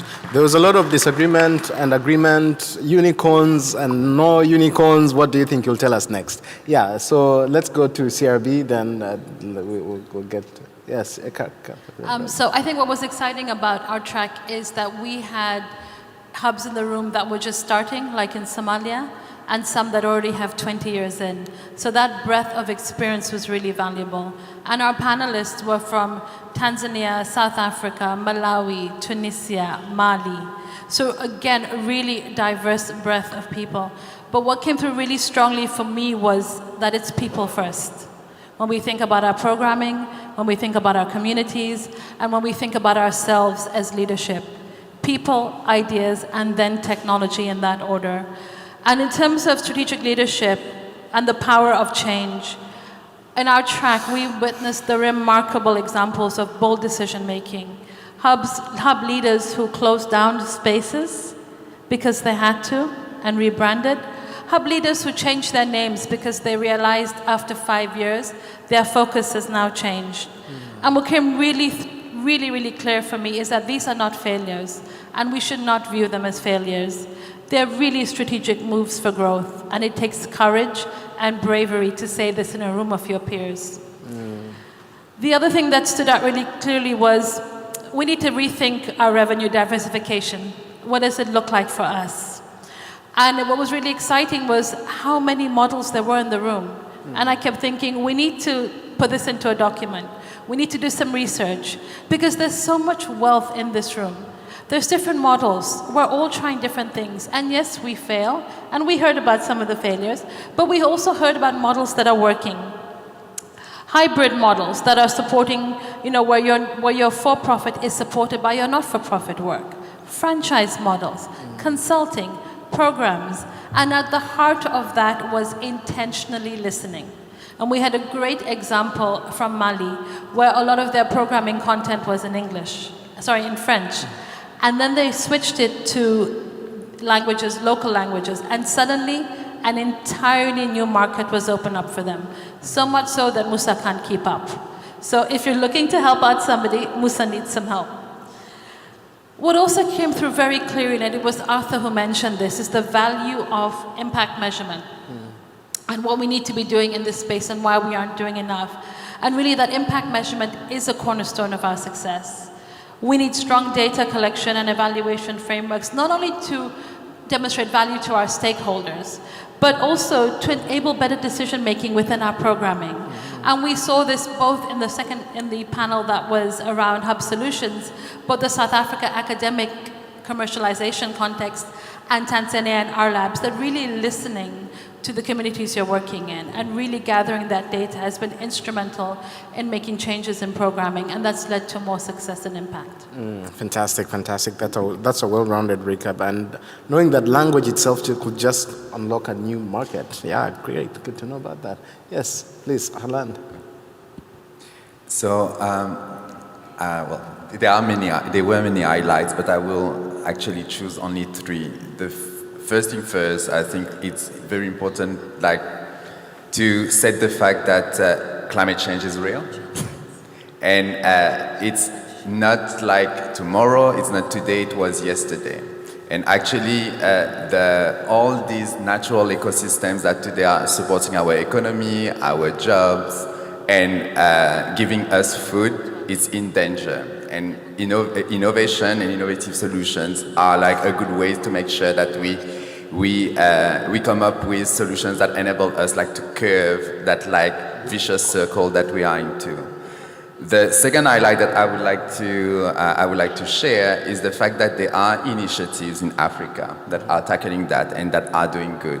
Whether it is on the financing aspect, whether it is on the innovation aspect. A matter of fact, as you guys know, there was also the Earthshot Week happening this week and yesterday, and the Earthshot Prize, actually, they grant 5 innovators with $1 million, and there was a Kenyan startup who won $1 million yesterday.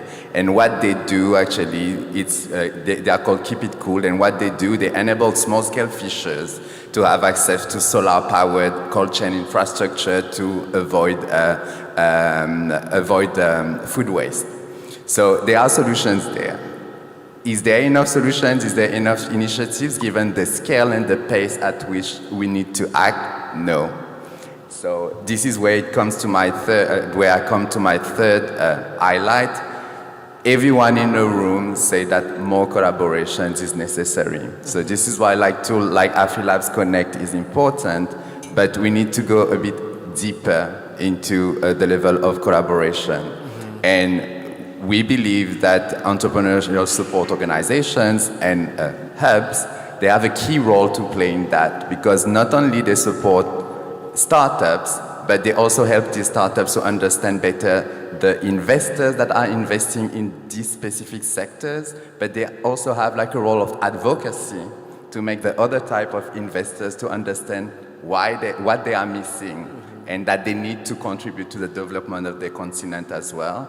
And they also have a role of advocacy towards governments and authorities to ensure that they put in place the frameworks that are necessary for these innovations to thrive. So yeah, these are my 3 main highlights. Cool. And while we're at it, tell us what was fascinating. The most fascinating thing about your session could be you as an individual, not what was discussed in the group or in the room. You as an individual, what really stood out to you and what was fascinating, and you're like, wow, oh, this is what I'm taking. Yeah. What was fascinating, I think that drive to collaborate and to create together. I think this is something that is really fascinating to me. But what is fascinating also to me is the fact that how to enable this collaboration is still there's still a big question mark on which way to go to do that. So yeah. Yeah. Please. What was also fascinating to you, Nadia? There was I think it was probably one of the most powerful quotes, which said, I am a human before my disability. Pardon? I am a human before my disability. Nice. That's it. Mic drop, please. Jeremy, tell us what was fascinating. Well, there was that whole debate around unicorns. It's a good thing, it's a good feeling, but the reality is we cannot all be unicorns. So that having that honest discussion around that is very interesting, because now it changes how we approach investments and fundraising. And personal opinion, there's a famous politician from one of the countries that I'm affiliated with, who was asked, are you looking east or west in terms of affiliations? And you know what that means. And the politician said, I'm neither looking east or west, I'm looking forward. Whatever works for my country, I'm partnering with them. We are working together to build my country. So what a personal opinion, it's not about either we have or we support unicorns or the other, what we call zebras or whatever you may want to call them, the smaller businesses. Mine is we need both, and they both have a role to play in the market, and we need to support them. For hubs that have the capacity and have business or startups that can grow into unicorn status, focus on that and build them. For crying out loud, go all out and get the funding. For the others that are majority of us, more than 90% of us who are supporting much smaller businesses, let's start thinking about local funding models. And for the investors, I'm glad that something interesting that came up also is we are having more and more local funds coming up. So let's continue with the policy discussions with our pension funds and other institutions in our countries so that we have more local capital that is more patient and that's more understanding. So we are neither looking at the unicorns or the smaller business as separate entities. We want both to thrive and succeed. Yeah. Thank you so much. Mariam and CR, you'll tell us about what was fascinating, and you can even give us your parting shots. But for now, let's put a highlight on some of the hubs of the tracks that weren't here. Could someone please pass the mic to someone from the Makerspace track? Just one thing that fascinated them. Any takeaway that they had? Anyone from the Makerspace track? Oh, we have Andrew over there. Make some noise, guys. You just you guys. I was told the Makerspace track had the most people, but we can't see them. Makerspace, please make some noise. Yes, please pass the microphone to Andrew over there. Okay, Martin. Thank you. So, thank you for giving us this opportunity. Actually, it is amazing that for the first time, the Makerspace had its dedicated track, and we are hoping that AfriLabs is going to maintain that. Because generally, hardware manufacturing is one of the areas that we really don't face it directly, but it has a great potential of employing a lot of people if we focus on local manufacturing. So one of the things which came out clearly is how the makers should be able to make not really fascinating items, but things which are needed by the local communities that they can be bought. So to me, that was a take-home. Thank you. Fantastic. Thank you so much. Yes, and this goes to AfriLabs too for including the Makerspace track. I was fascinated. Being the Makerspace boy, I loved that. Although I missed it, but we'll be with them too in the next few days also. That was a great conversation that you guys had. Yes, back to you, CR. Tell us more about... So, extremely fascinating for me. I come from a context where this is not legal. So just the realization that academic industry collaboration has emerged as a game changer in South Africa, with university research commercialization fueling the rise of the cannabis industry. That was, for me, that was an eye-opener, I have to say. But it also showed me what the value is in having those pipelines and value chains develop between university and academic institutions and commercializing. And hubs play a huge role in this as well. And so I think that was interesting. But I go back to people, because that's at the heart of what we do at our labs Tanzania, and that's at the heart of what I do. And so, hub leaders, hub management, co-founders, founders, really, you're a strategic genius, because sometimes you make those hard decisions to take a step back to be able to leap forward. And another thing that really struck me, and it goes back to people. How do smart hub leaders treat professional development? Think about how you treat your own professional development. What emerged very clearly in our track is that we need to treat it like a savings account. We need to invest in ourselves first.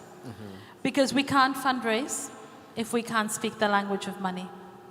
We can't grow communities and people if we are not putting ourselves in uncomfortable situations and growing ourselves. Wow, thank you so much. Yes, Mariam, and your parting shots also. Give us a mic drop. Yeah, I will, definitely. So I wouldn't say fascinating, but I would say inspiring. So when we're talking about policy, AI, and data, what happens is usually these things are treated in silos, where government agencies and policymakers are discussing on a side, and then you have innovators using it as a side, investors leveraging it. And what really struck me yesterday is having all of these stakeholders within the same room and coming to a realization that it is actually, like, collaboration is being made to pave the way forward. So having these talks yesterday was really inspiring, and yes, fascinating, because we're moving away from the silo system to a more inclusive system. And then for the mic drop, I'm gonna quote Rachel from Bill and Melinda Gates Foundation, who said, "Leave no one behind." And I think it's for all the tracks a very deep truth, and for AfriLabs as well. Thank you. Yeah, that's a mic drop. Tell us, anyone else with a parting shot? Over to you, Jeremy. That's it. Thank you so much. We've heard it from our panelists here. What a great conversation this has been here. And with this, ladies and gentlemen, I believe we've all said it all, but if you want to interact with them, get to know more about the tracks that they led, the amazing work that they're doing, please feel free to interact with them at the corridors or if you meet during lunch. With that said, in Swahili, we have one saying that I really love and resonates with me. It says, kidole kimoja hakiui chawa. Can anyone translate that? Kidole kimoja hakiui chawa. That means one finger in itself can't kill a bug. You need two, or you can even, the whole palm for you to, in fact, even two. For those who are in the investment track, we did this. Yeah, so, yes, so in that essence, we all need each other in many ways. As we are uniting innovation, as we are bringing people together closer for development, for all these good reasons that we are doing, let's put our hands together and let's join forces in making things happen. With that, I'd like to thank you and thank all of you guys. For those who now missed out, I believe you've gotten what you missed out, and you'll gather more when you interact with them. Thank you so much, and a round of applause to our panelists as they take a group photo here before they go down. Not enough, make thunder, use your feet. Use your feet, make thunder and claps too. Thank you so much. A group photo. We're having a group photo over there. Okay.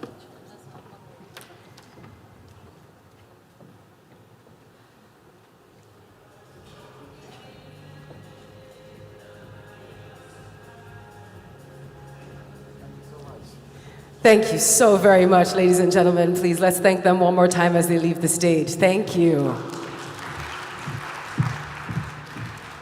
Phenomenal stuff. Coming up next, we're about to have a keynote address by a phenomenal human, someone who I was privileged to watch yesterday, who officially welcomed us home to the cradle of human innovation and development, who reminded us that we should also make sure to take in the sports happening locally. I would like to recognize the presence of MEC Ricardo Mackenzie, the Provincial Minister of Cultural Affairs and Sport. And I would like to welcome him to the stage. The Honorable Ricardo Mackenzie is Western Cape's Minister of Cultural Affairs and Sports, a role in which he champions the transformative power of culture and sports to drive social change, youth empowerment, and economic development. He has been a member of the Western Cape Parliament for 11 years and several most committees through those 11 years. He served in the Mbeki presidency as executive assistant and also worked for JP Morgan Chase Bank and Old Mutual Bank. He loves cycling, he's an animal lover, and he loves all things sports. Please make welcome to the stage MEC Ricardo Mackenzie. A pleasure to have you back, sir. Good morning, goeiemorgen Molweni. Welcome home everybody again. I hope all of you have recovered from last night, because I know we had a lovely party last night. I left early because I had to prepare the speech for today. Thanks again to the leadership of AfriLabs for welcoming, hosting me here this morning. And again, welcome to all of you to our beautiful Western Cape. It's an honor to share some thoughts with you this morning at your annual gathering of 2024 that you've opted to host here in Cape Town. I must say it's inspiring to look around this room and see the diverse, innovative minds that shape the future of Africa. And I want to say thanks, Nadia, for reminding us that women's money do yoga. As someone who was raised by my grandmother, I fully understand and appreciate what you said, but more importantly, I fully understood what you meant. Because to this day, we see women's money do yoga. I'd like to again express a special thank you to AfriLabs, Renee, Marlon, Christine, Marodia, and the dedicated team for putting this together. This has been an incredible hard-working journey to get here, but more importantly, in a week where there's Earthshot, where the eyes of the world is upon us and many other great and big events taking place. the AfriLabs gathering taking place in Cape Town is certainly appreciated, and we really, really appreciate that the leadership of AfriLabs have decided to bring this gathering through to Cape Town. So thank you very much on behalf of the Western Cape. I want to say that the commitment that we've seen for uplifting young people in AfriLabs and obviously in AfriLabs is appreciated, because we know that unemployment amongst young people is a big challenge, not only in South Africa, but in Africa. I want to ask you today, and as we talk about Unite for Innovation, I want to share with you some of our thoughts and some of our thinking as I thought about it this morning about what is a blueprint for Africa for innovation, and how do we, specifically from my portfolio, as culture, heritage, and sport, how do we see things look like? We know the challenges that we face in Africa is vast. We have a big digital divide, not only in the Western Cape, but in South Africa and in Africa, from accessing basic tools. The ongoing struggle around infrastructure, and the need to bridge economic disparities across our continent. But I am convinced that when we come together to unlock the power of innovation, we can transform these challenges into opportunities. In the Western Cape, we know that Africa's growth and resilience are deeply rooted in our cultural heritage. Our history, our stories, and our communities are powerful engines for digital and economic development. By linking tourism, culture, and heritage, we want to create communities for growth that are uniquely African, celebrating our past, but we need to build a future fueled by innovation. I often reflect on the rich heritage that we have in Africa, not just as beautiful landmarks, but as educational platforms. Living museums where young Africans can learn about who they are, where they come from, and what we can achieve. Our caves, for example, particularly our new World Heritage Site, if you think about it, these were our first libraries that we've given to the world. These are places where knowledge were preserved, passed down, and protected. Because not anywhere else in the world do you find inscriptions inside caves of 160,000 years old. That tells you that our forefathers had a vision of preserving our heritage, but leaving messages behind for those that come after us. That is innovation. When they use ostrich eggs to write on the ostrich egg and also claim ownership to say, this ostrich egg is mine, it shows our cognitive thinking that we had more than 160,000 years ago. And to add to that, we have not even touched on some of the other caves, Blomdorf caves. When Arizona University, one of the biggest universities in America, they had about a team of 60 down here. And they informed us they will probably need another 10 years to go into additional caves, just to go into additional caves. The incredible history of innovation, heritage, and culture that we have, not only down here in Cape Town, but in Africa, is something that we should harvest and use to transform the thinking around Africa and the economic opportunities for Africa. I always tell my team, culture is the new gold, and we must harvest it. And we are in a unique situation, is that you can't sell, like our gold was sold, you can't sell our culture. No one can come and take a cave away from us. No one can come and take away our mountains from us. They can take virtual realities, they can share the experience, but the experience in traveling here, the experience in experiencing our rivers, mountains, and caves, you have to be physically here to thoroughly enjoy it. So we have to treasure and build around our cultural heritage.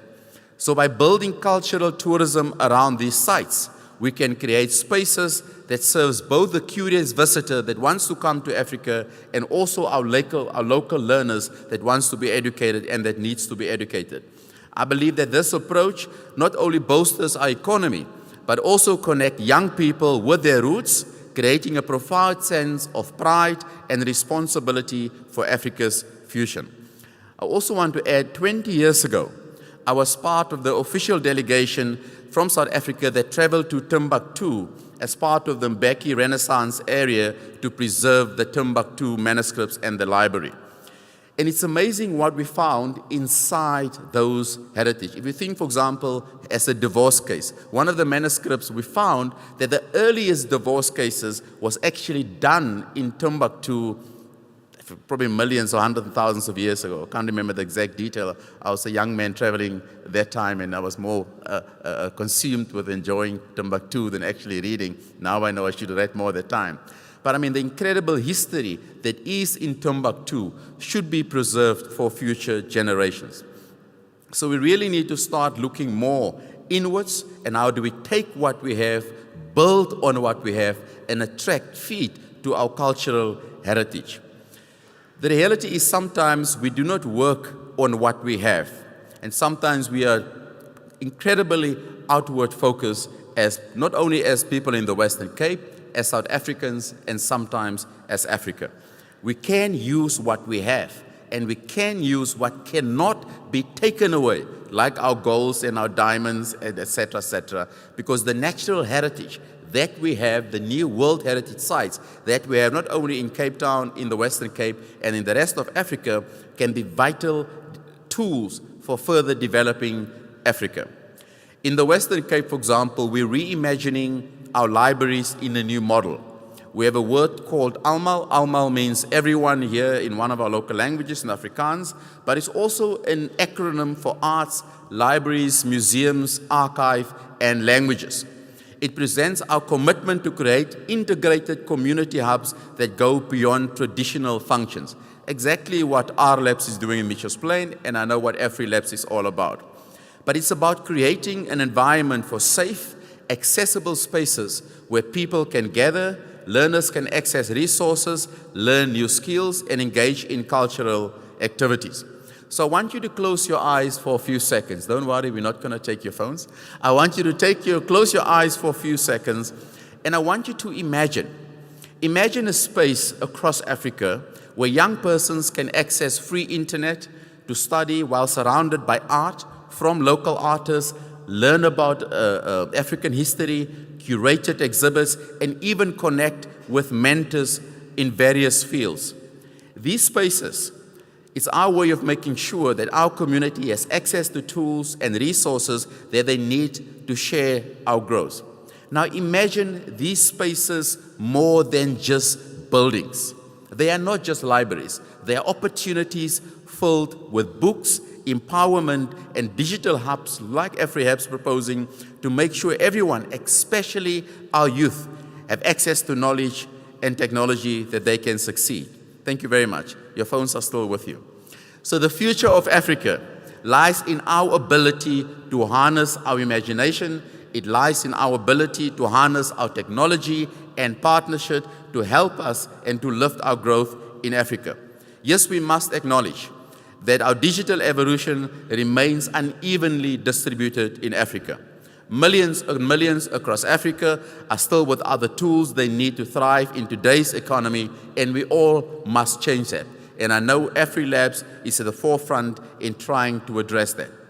The vision of AfriLabs, shared with our vision, must be an inclusive ecosystem where innovation is accessible to all, and it must deeply resonate with everyone. So a child in Rwanda, a child in Timbuktu, a child in Kinshasa should share what we have and should be able to use the technology to bring visitors to their heritage site.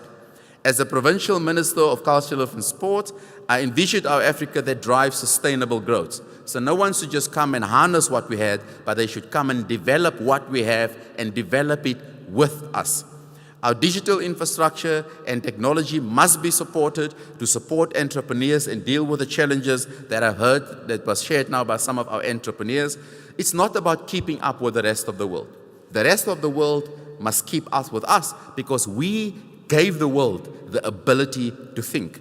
We gave the world cognitive ability more than 160,000 years ago. We need to harness that. We need to go back into the thinking of our grandfathers about how we can overcome the challenges of the world, because that is what we gave humanity. and over decades, through many wars and many challenges, we forget what we gave the world. And I want us to harness and use our culture, our heritage, our World Heritage Sites, and tap into that thinking of our forefathers of more than 160,000 years ago, when they sat into those caves, when they look over the beautiful plateaus, when they saw the zebra, the lion, the elephant hunting, and they decided to write onto these caves how to treat medicals, how to treat ailment, how to move from one part of Africa to the next part of Africa, maps in our cave. That is the cognitive ability our forefathers had 160,000 years ago. And I think over the last 160,000 years, many of us had forgot the cognitive ability, the ability to think, the ability to find solution. And I'm really, really happy about the work AfriLabs and AfriLabs is doing here in Cape Town, because that is what it does. It inspires me as an individual to think. I belong to a group called the Free Thinkers, and we just sit and think. We sit and think, if 160,000 years ago, our forefathers had the foresight to write into caves, to write maps, to write on ostrich eggs, how to get across a continent, how did we not figure it out in 2024? So we do have the ability. We do have the technical know-how. It might mean some of us have to go back into the caves and go read up more about our forefathers' road. But if that's what it takes to find solutions to Africa problems, then certainly I wouldn't mind sleeping in caves for a few months. So thank you for the work that you're doing. Thank you for bringing this to Cape Town. And I'm really privileged for me to be here and share some of our thoughts with you. I wish you a great gathering going forward. Thank you. Thank you so much. Honorable Minister, can we ask you to please just stay on the stage so we can get a photograph with our board members? I'd like to invite the AfriLabs board members, please, to the stage so we can get a photograph with the Honorable Minister. Thank you so much. Maybe some of us should go back to caves. What do you feel? Take some time out, focus on the paintings, meditate, close your eyes, visualize. He said so. How are you feeling, ladies and gentlemen? Are you all right? Are you good? Do we need to stand up and shake? Do we need to dance a bit? I think we might need to in just a second. Can we get everybody on their feet very quickly? Can we stand up? Let's stand up, ladies and gentlemen. Let's stand up. While this lovely photograph is taking place, I need you guys to do a little shimmy shake with me. Are you ready? We're going to repeat what we did this morning. Simon says, everybody hands up. Everybody touch the floor. Everybody shimmy this way. Everybody shimmy this way. I need you to spin around for me real quick. I need you to give me a little bit of this action. Shake the shoulders. Up and down. That's right. Can you let out one big shout? Let it out. Whoa! Thank you so much. A warm round of applause for yourselves. Thank you, ladies and gentlemen. That's all right. The energy's getting there. I like it.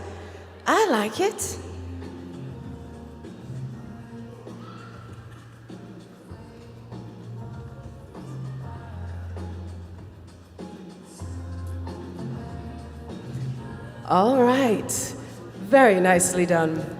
Now, ladies and gentlemen, we are about to have a phenomenal fireside chat that will be taking place in just a moment. Now, this is a fireside chat and content screening. It is on the power of African narratives, owning our content and owning our narrative. Something that's been repeated a lot on the stage today and yesterday touches on how we perceive ourselves, how we look at ourselves in the global context, whether we believe in ourselves, and that's where narrative comes in, that's where filmmaking comes in, that's where storytelling comes in. So I would like to welcome to the stage to have this conversation, Carl Carter, who is the founder and CEO of Snake Nation, as well as Teriro Washe, who's a filmmaker, the managing director of Meso Mavri, founder of Vana Musango, and founder of Ndine Teriro Trust. Now, to give you a bit of context, Carl is the visionary founder and CEO of Snake Nation, which is a dynamic platform that is focused on empowering diverse creative talent through technology, media, and innovation. With a deep passion for democratizing creative industries and creating pathways for underrepresented voices, Carl has harnessed the power of digital media and blockchain to build Snake Nation into a globally recognized brand that merges creativity with financial empowerment. And under his leadership, Snake Nation champions the new creator economy, fostering a thriving community of young creative disruptors worldwide. And Tariro Washe, who's joined us on the stage looking so elegant, is an accomplished producer and filmmaker with a very keen eye for storytelling that resonates on a global scale. Her work reflects a dedication to showcasing underrepresented narratives, particularly those that are rooted in the African experience, with nuance and depth. And as a creative leader in the film industry, Tariro's portfolio spans various genres, pushing boundaries and championing innovative narratives. Through her films, she not only entertains, but also challenges the perceptions and broadens cultural perspectives, solidifying her impact as a transformative voice in contemporary filmmaking. Please make them both very welcome to the stage. A round of applause. Thank you. Can you hear me? Is that on? Hello? Okay, cool. Welcome. How's everybody doing? I love that energizing dance. Thank you. I see you. Folu was in our session yesterday in the creative track, and it was amazing. Thank you so much. So thank you, everybody, for your time today. We're going to have a chat on the importance of African narratives and the lived experience of people that are producing content, that are bringing to life these important stories, and just what is it like? And I think, we wanted to unpack the journey a bit. Yeah. So we're going to be seeing El Kebulon, the trailer, and we're going to be showing some culture content later. Yes. But I think we'd love to understand, tell us about the journey for El Kebulon for you and for your team. Sure, thank you. Hello, everyone. So as the introduction so generously put, I'm a filmmaker, and I'm a filmmaker from Zimbabwe. So El Kebulon, woohoo, yes, there we go.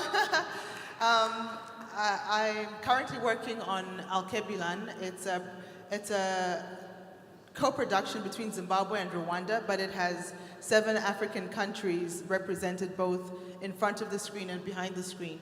So it's a collaboration piece. We have Zimbabwe, Rwanda, Senegal, South Africa, Nigeria, Kenya, and Uganda in this film. Wow.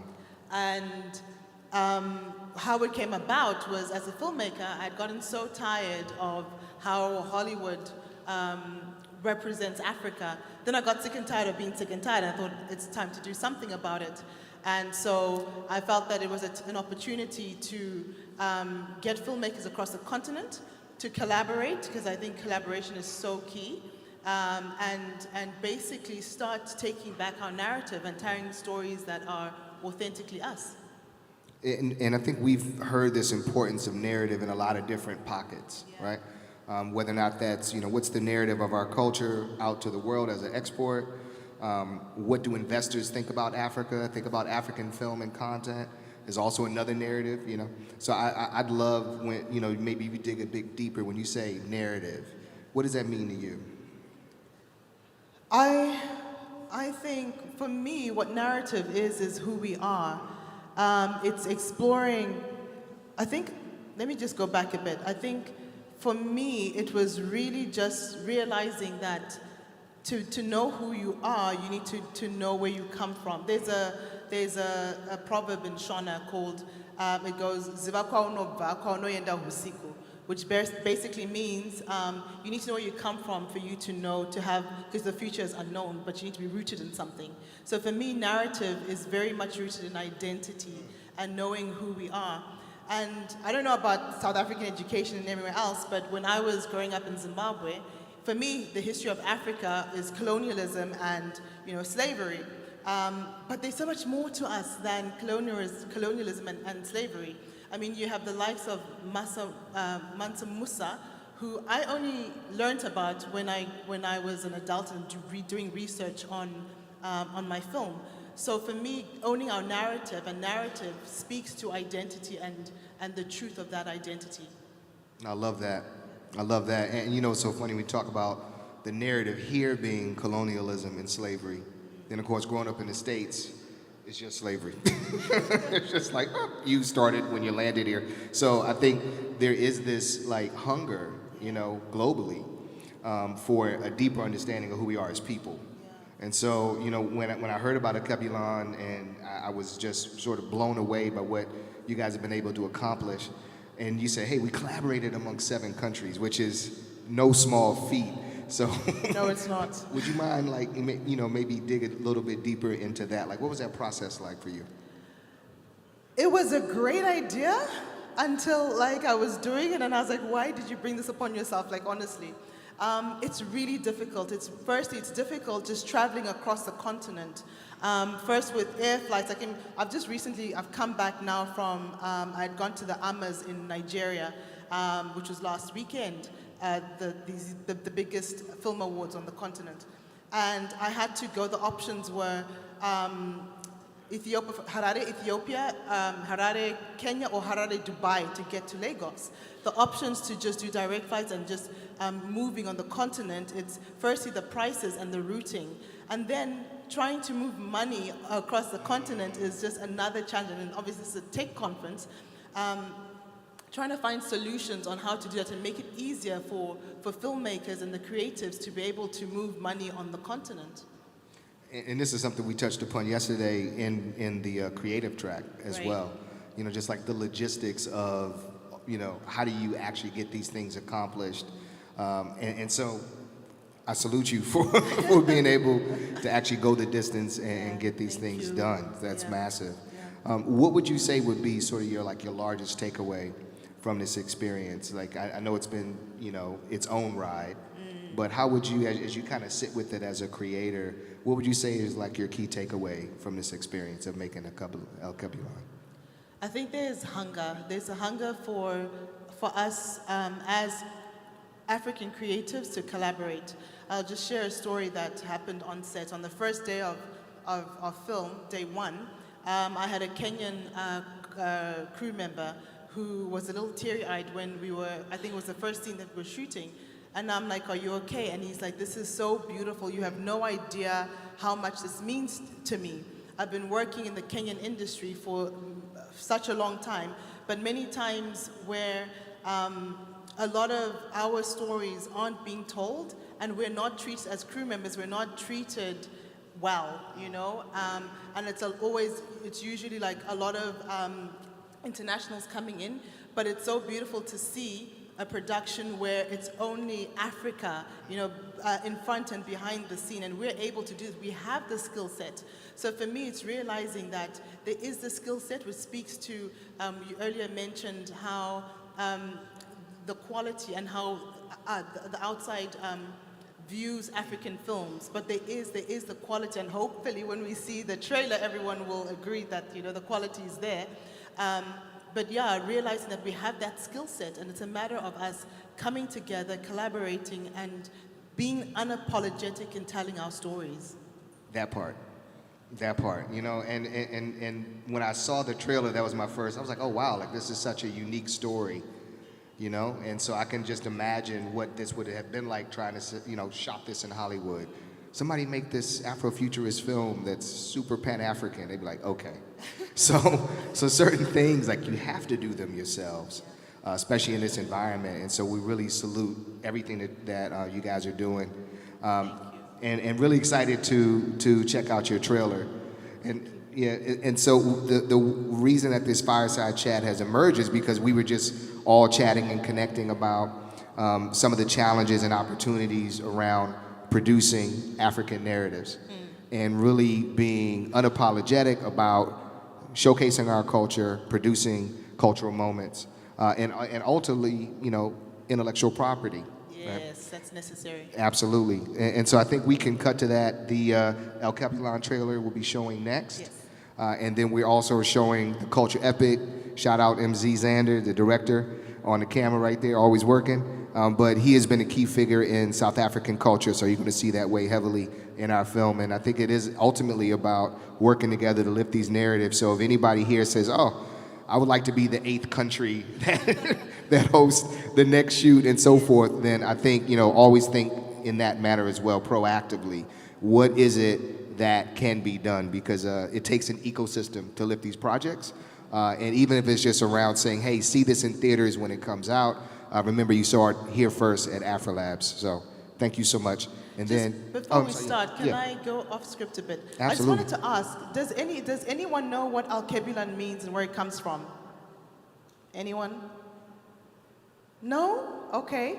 Well, I saw your hand up over there. Do you want to, you put your hand up? Could we get a mic to her to just say what she understands of Alkebulan?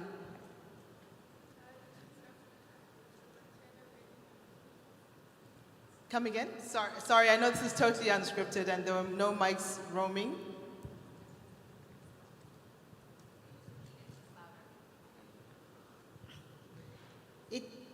It means Africa is the mother of the world.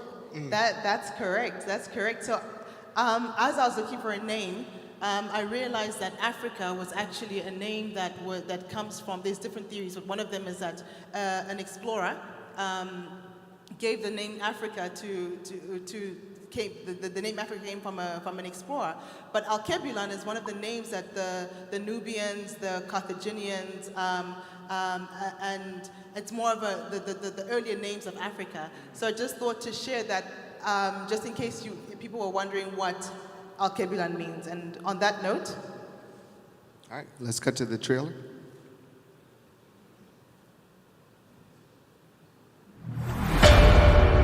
My name is Anini. Who are you? Why are you haunting me?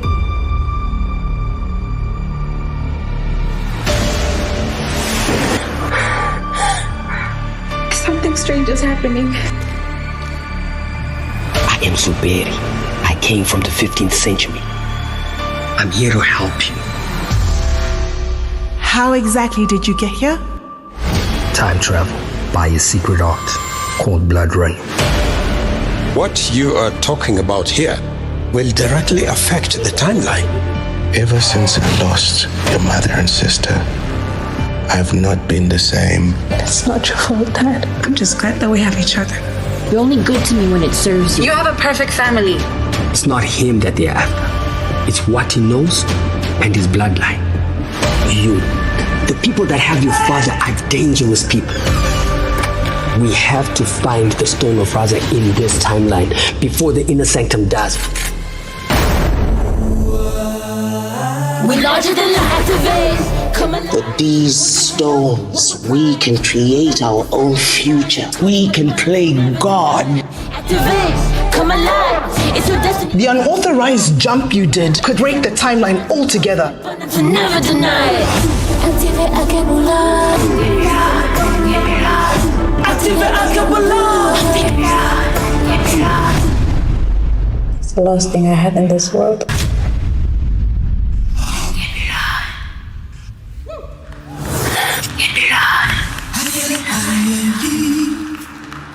Alkebulan. Love it, love it, love it. No, that's awesome. And I think we have one more. Yeah, thank you so much.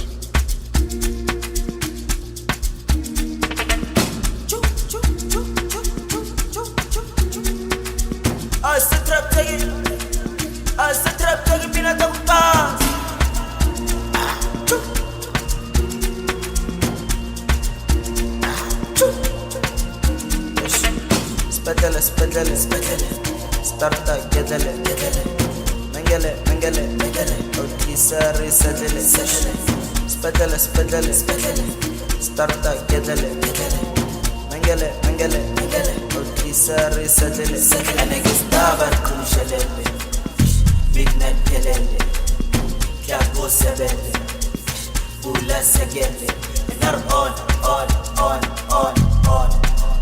Maradona kala rough, and you're on.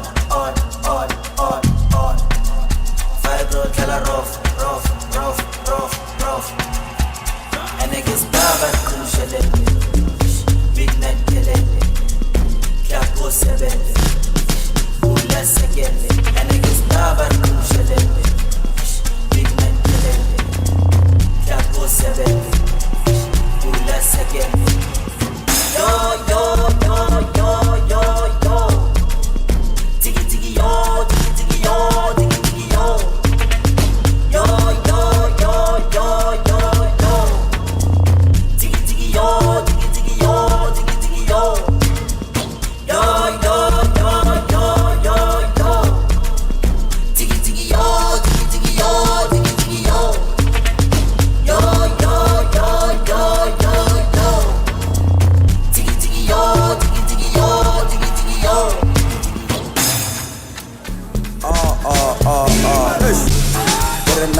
jara bushika ufila kama hita Mandela rapaketa Unilever Goborete Emalema Osaka gara shaka talengwe Osaka gara get dance man Tibite di nyaga sama let's get Skete sela sa di rap dance man Cash contact Shanda pa Ara maratona kita Cash contact Shanda pa Ara maratona kita Ay man.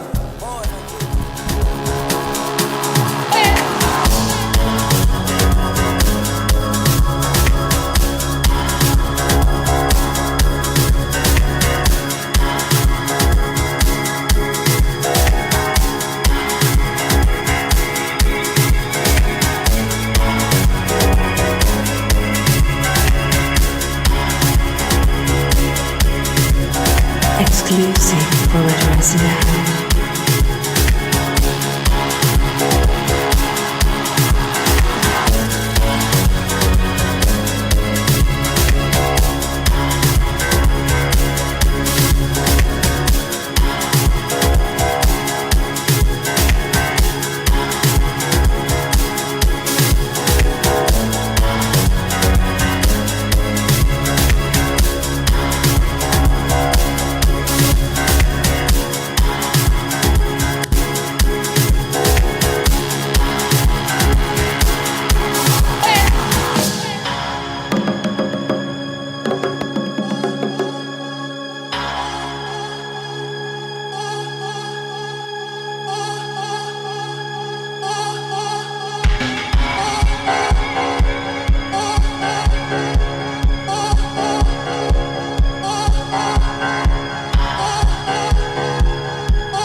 Asame sonke le tonge yetu mama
Lala toxic.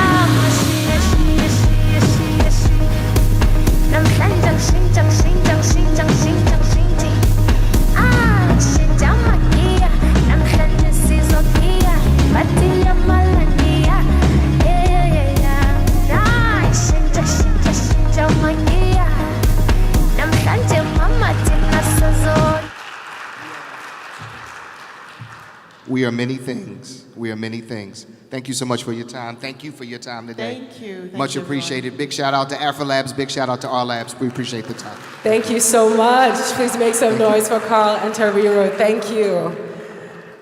Ladies and gentlemen, just quick announcements and heads up, because one tea break is happening, which will be shortly. Everyone will be heading off to different locations. So just to remind you where those are. In the DISA room is where the UNDP focus group discussion will be happening. In the Protea room, that's the VIP section. The Narina room is where the Timbuktu focus group discussion will be happening. Hall 8.1 is the DCO. Hall 8.2 is the AU Digital and Innovation Program. Hall 8.3 is the VOC. The Daisy room is where the Recha French Embassy will be. Frisia will be in the Frisia room is where the South Africa Innovation Collective National Hubs Network Connect event will be taking place. And in the Orchid room is where we will have the UNFPA workshop. So just a quick update for you all there. And now we will have the AfriLabs stakeholder identification survey very quickly. And to give us this update, I would like to welcome to the stage Nanko Madu, who is the programs director at AfriLabs, where she oversees initiatives that support and strengthen innovation hubs across Africa, with a focus on fostering entrepreneurship, capacity building, and regional collaboration. Nanko plays a key role in AfriLabs' mission to empower the African tech ecosystem. She has extensive experience in program design, stakeholder engagement, and policy advocacy, which she leverages to create impactful programs that connect innovators, startups, and hubs across the continent. Nanko's work is instrumental in driving AfriLabs initiatives in areas such as skills development and funding opportunities, helping to bridge that gap between African innovators and global opportunities. Known for her dedication to inclusive growth and ecosystem support, she's a respected leader in advancing AfriLabs' vision of a thriving, interconnected African innovation landscape. Through her efforts, Nanko continues to champion a collaborative approach to fostering sustainable development and technological advancement across Africa. So please welcome once more to the stage the programs director at... Hello everyone. It's like that's quite dramatic. I'm just here for 5 minutes to seek for your participation in a very short survey that we are carrying out. AfriLabs, in collaboration with the Timbuktu Initiative, has deployed a study to map out stakeholders in Africa that are supporting innovation in their communities and countries. These stakeholders include hubs, investors, startups, service providers, researchers, etc., across 10 thematic areas. And I'll run through the thematic areas very quickly. We're looking at the smart cities, fintech, agri-tech, tourism and edtech, creative tech, mind tech, manotech, health tech, green climate and energy, and finally, trade, logistics, and e-commerce. For context, the Timbuktu Initiative is a UNDP project or initiative that is seeking to unlock $1 billion into the African innovation ecosystem. And they want to carry out this study so that they can make informed investments into that, or from interventions. And with that being said, please, can I see your phones? Can everybody raise their phones up, please? Good. Turn on the camera. Scan the QR code. It's a very short survey, about 8 questions, very, very straightforward. and take it. So we'll be tracking to see that you participate. Following this, we will share the outcome of the study, and we will also engage you as the need arises in the thematic areas and thematic countries that we're looking at. Thank you. Thank you so very much. Thank you. I appreciate that. Now, very quickly, we will be having a quick makerspace presentation. I will also let you know about our tea break, which will be happening at about 12:40. So please just be mindful, and that will be happening in the different rooms. I will read out those rooms for you in just a bit once more. But to carry out this particular conversation, I would like to welcome to the stage Geraldine de Bastion, who is the founder of the Global Innovation Gathering, an international network that connects innovators, entrepreneurs, and tech hubs worldwide. With a focus on technology for social impact and sustainable development, GIG promotes collaboration among tech communities working on global challenges. And as a digital strategist and political scientist, Geraldine advocates for inclusive technology, digital rights, and ethical innovation. Her contributions to GIG and events like the Reconference have made her a key figure in advancing responsible tech practices and cross-cultural cooperation in the global innovation ecosystem. Welcome, Geraldine.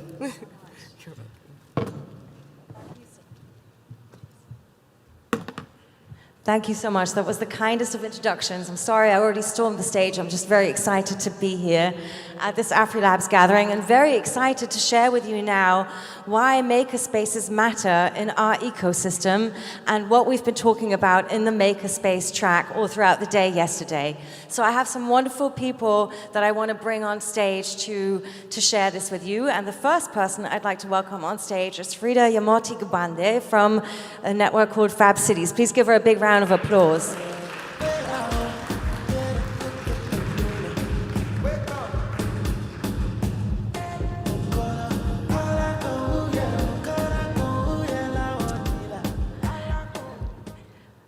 Great that you're here with me, Frida. Do you want to check? I think it's on. Hi. Yes, wonderful.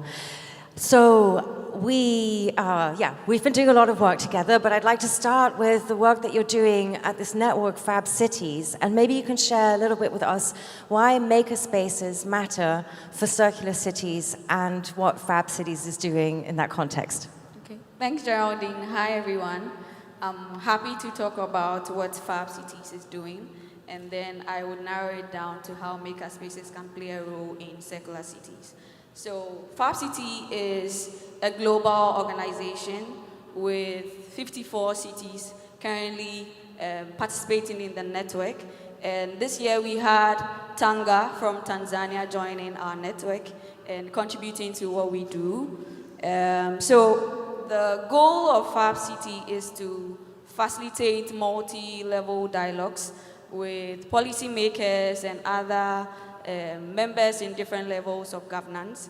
And the reason why we do this is to scale up the work of Fab Labs and makerspaces. And what happens in Fab Labs and makerspaces is that people collaborate to make things happen. So Fab City is making sure that on the city level, different stakeholders can also collaborate to make different things happen on different scales. And so, why do makerspaces matter in building circular cities? So we know that within the makerspaces, their goal is to promote local production, making sure that we don't rely on importing products, importing a lot of things from different places, rather focusing on the resources that we have in our communities, the human capital that we have in our communities, and making sure that we can build our own solutions that relate to the context that we experience here. And so, central to this kind of distributed manufacturing, we have makerspaces as a core of this process. And because of their work in promoting sustainable practices, promoting secular practices. Fab City really encourages the widespread of maker spaces. Yeah, I think it's really fascinating how Fab City in all different places around the world is kind of bringing life to these concepts of seeing how maker spaces can become these nexus points for communities to meet, but as you just explained, also for people to have access to prototyping facilities, to build their own hardware products and become part of this fabrication city. So the idea that a city can produce everything it needs for its citizens and recycle also what it needs. So we've been working together in a project called Make the last couple of years, which has been a project to work on these distributed manufacturing ideas with maker spaces in Europe and Africa. So in future, it would be preferable both for economic growth of local economies, as well as for ecological reasons, to not mass produce everything in one place and CO2 heavily ship it at different places to the world, but rather have a decentralized system of spaces producing according to local needs and demands, using local materials and less CO2 in the shipping. So you specifically have been leading our policy work in this project. I'd like to learn from you, how does all this relate to policy? Why does policy matter in this context? Yeah. So I'd want to recall our experience during COVID. And I remember that in Ghana, we were able to move raw materials across communities very fast, and even move raw materials from abroad in a time where transportation had ceased, in a time where people were not working. These kinds of things could happen during a pandemic. And the idea of Fab Cities, maker spaces, circularity is to ensure that what happened during COVID in terms of manufacturing these PPEs can be replicated for other kinds of innovation. So this is why we are asking or proposing some policies for government to be able to scale the work of maker spaces and scale local production. And we propose 5 policies. I'm happy to share the common policy agenda, which is an analysis of all the insights that we've gathered from 69 stakeholders from Africa and Europe on the barriers that maker spaces are facing, and also the solutions that can help us improve the work that we do. So we highlight some main policies, including funding from government, and then also from organizations like the AfriLabs, partnering with maker ecosystems to have a makerspace track, and also channeling some fundings for startups to makerspaces as well. We also propose that governments can endorse the work that makerspaces do and provide recognition to makerspaces as critical infrastructure for local manufacturing. So, apologies, ladies, just a very quick interjection. Sorry, I borrowed this mic. Apologies, everyone. Just a very quick interjection. If you have been invited to the closed-door DCO session, please make your way to that room. Now, please, that's Hall 8.1. Hall 8.1 to the DCO closed session. Thank you so much. Yeah, so funding, endorsements, recognition, and then most importantly, integrating maker spaces into our schools. Because we all understand that for economic development to thrive, we need people to have the right skills to solve today's problems. So to have maker spaces provide tools, provide new ways of thinking, new ways of doing, promote sustainable practices, promote concepts on circular economy. It's an opportunity to have maker spaces in our schools and to help young people and children grow with these kinds of skills from the onset. Yeah. Wonderful, Frida. Thank you so much. And this, as well as all the other outputs of the Make website, of the Make project, can be downloaded on our website. And of course, we're happy to share more infos with you later as well. I want to bring up some more colleagues to share some further aspects. And the next person I'd like to welcome on stage is Martin Ulu. Please give him a big round of applause from Fab Lab Winham from Kenya.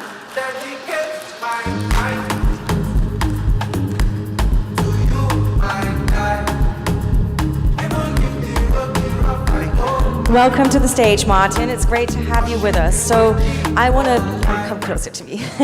I want to learn a couple of things from you. You've also been contributing a lot to the work that Frida did in the policy aspect. But first, before we learn about that, I would like to understand how you're working with distributed manufacturing concepts at FabLab Winam, and also in the distributed manufacturing project you've been a part of, innovative manufacturing in Africa. Please tell us some more about that.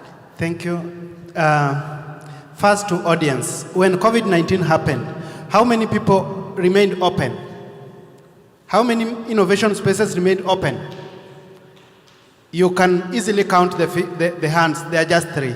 So maker spaces are those spaces which remained open because they was bringing solutions. And Frida just talked about how maker spaces collaborate, and that also brings the issue of distributed manufacturing. So FabLab Winam, together with other maker spaces, were able to build solutions whereby one group could come up with an innovation and then shared across the globe. I remember sharing a design to another Fab Lab in South Africa for the face shield. So we were able to get orders from various organizations, and different maker spaces were able to build it. Why was it possible? Because maker spaces majorly have common processes and common tools. So one particular design can be replicated across the globe. And that is actually the future of manufacturing, because we are moving away from one big company, one big industry where everything is done, to a situation where different people are able to produce items at small levels, and thus able to supply a bigger market easily. And you have been contributing, as I mentioned, to the research, not just in your position in these projects, but also in the instrumental role that you play in your national hub network. Can you tell me why it's important for makerspaces to engage in policy in these different formats? First of all, you can realize that it is the issues of policy that is making Africa not able to produce as such, because most of our governments have policies, especially on procurement, looking outside. They easily import things instead of encouraging local manufacturing. It is the policy that makes even the cost of electricity to be higher, because you realize that taxation is heavily on the people. It is the policy that even makes the importation of raw materials that can help us do a lot of electronics easily to be done. It is the policy which is also affecting our education system, that most education system is not focusing on practical STEM, while at the end of the day, you really expect people to produce. It is so difficult that you can be learning theory throughout your life, and then when you get out, employer expects you to do practical items. So it is important that makerspaces are able to contribute into building the right policies and working with different policy stakeholders, including government and other stakeholders, to make sure that we have the right policies that can support local manufacturing. And you are working so hard on making that happen in many ways. Maybe, Martin, you can give us a bit like your vision. What's your vision for the future of manufacturing in Africa? The future is distributed manufacturing. We are looking at a future where you can get into the next store and you get the item that you want. We look at the future where, of course, we talk about AI. AI being a very brilliant friend. The future is that the machines and human beings are going to collaborate. And so there is need for all of us to get into these spaces and have the understanding on how those work.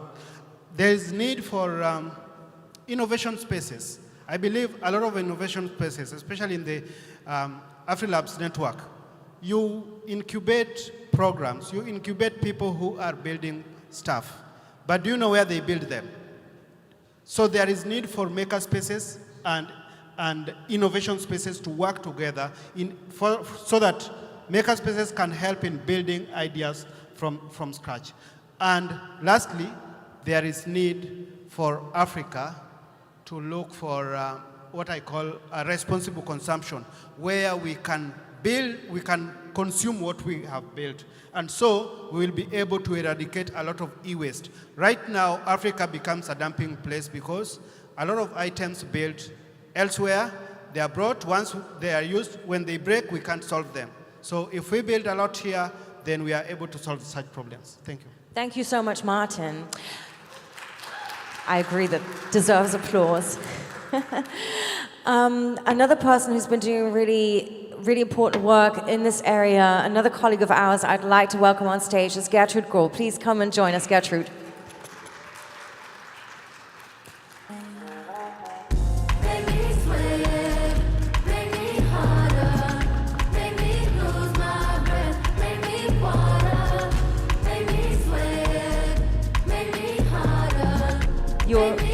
You're bringing a lot of things with us, so we'll sit down so you can present them more easily. Gertrude, a lot of this work that we're talking about here is quite new, like pioneering new concepts, pioneering future concepts. And so sometimes it's quite complex to understand how we can measure the impact of our work, but that's what you've been working on recently. So maybe you can share a bit of that with us.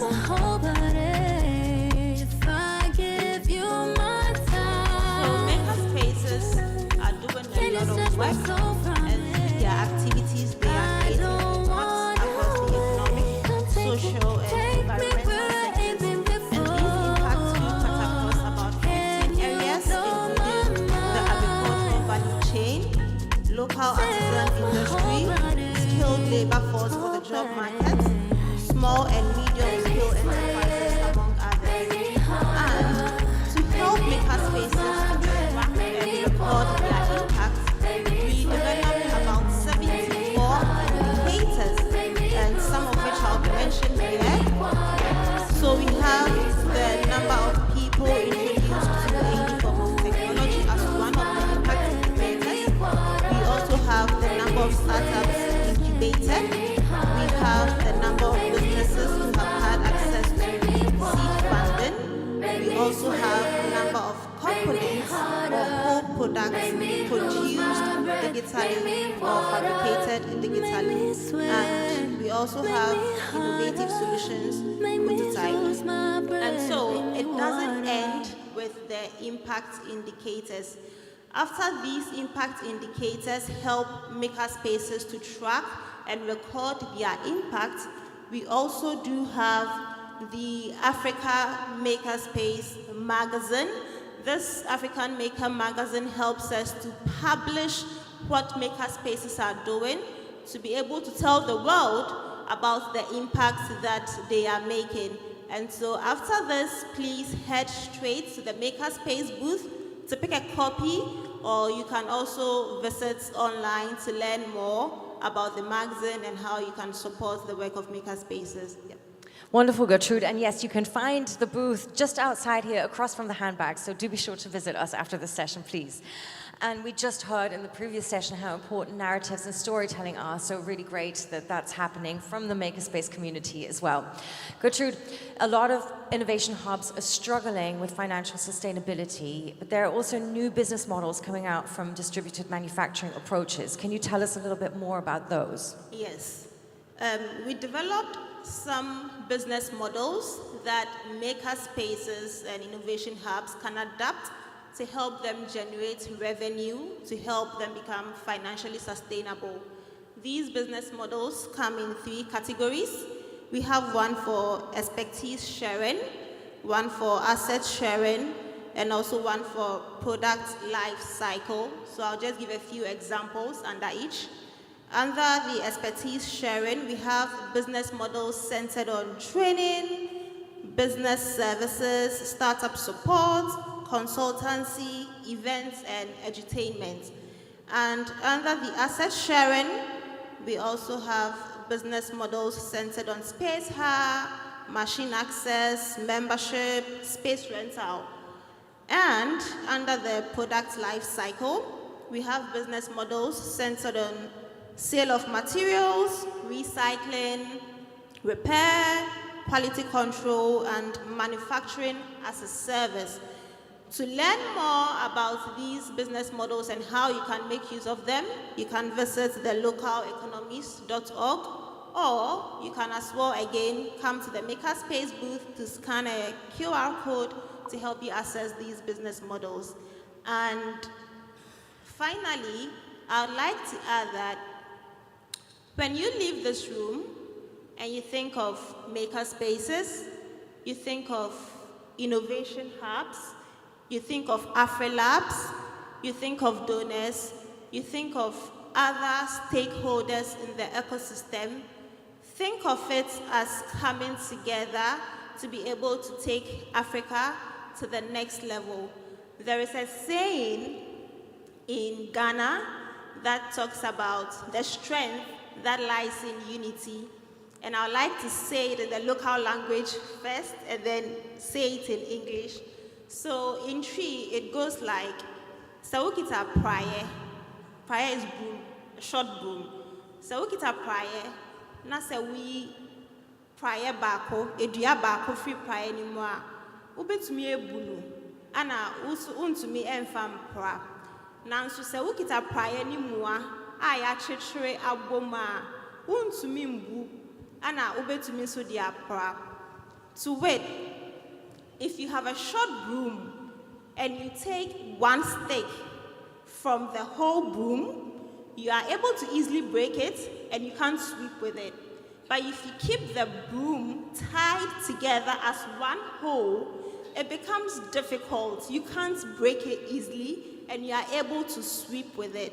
And so if you leave this room today, keep in mind that all the ecosystem players, innovation hubs, AfriLabs, makerspaces need to come together as one unit to be able to sweep and take Africa to the next level. Thank you. A beautiful sentiment. I'm just going to move up one because I have one more person that I'd like to welcome to the stage, and that's Tochukwu Chukwueke, who's been really instrumental in putting the whole Makerspace track together from the Clientele Innovation Center, Nigeria. Please take the stage. Please come and join us. And just as he makes his way up there, just to make another quick announcement, if you are in the AU Tech Event and Innovation Program, please make your way to Hall 8.2, the AU Tech Event and Innovation Program, and please don't forget to fill out those surveys. It is very important for AfriLabs to get that feedback. Thank you. Thank you. Tochukwu, great to have you here on stage. And we focus a lot in this community on software startups often, but I'd like for you to share a little bit about the importance of hardware startups and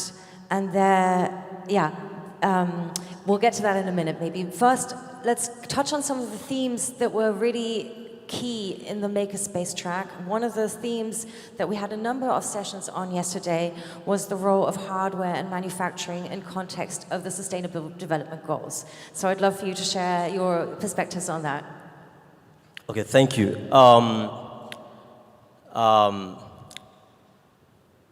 So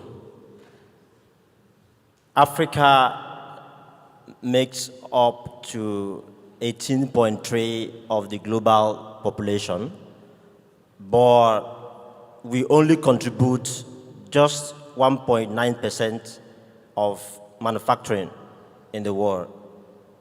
In terms of exports, we only export 0.6% of manufactured products in the world. So hardware and manufacturing are critical to Africa's development.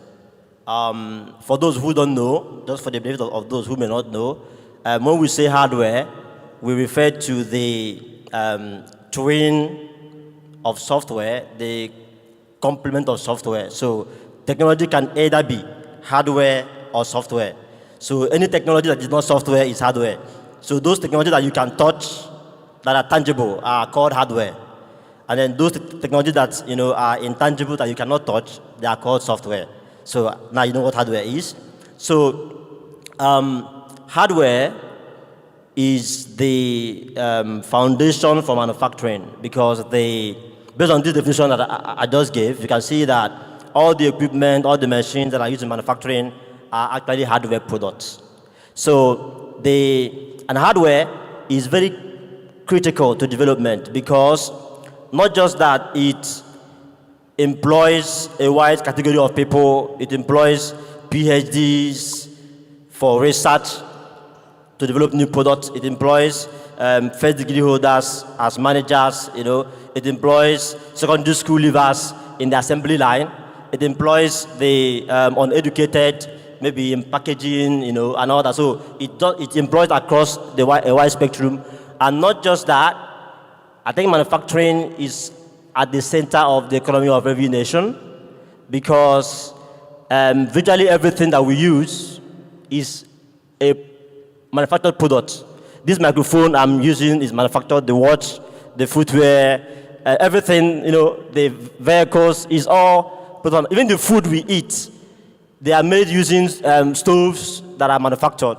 So you can see how central manufacturing is. And even outside those things, even the clothes that we buy, they are manufactured. So the manufacturing supports the commerce industry, the trade industry, because those things you go to buy are manufactured. The shopping malls, they are all existing because of manufacturing.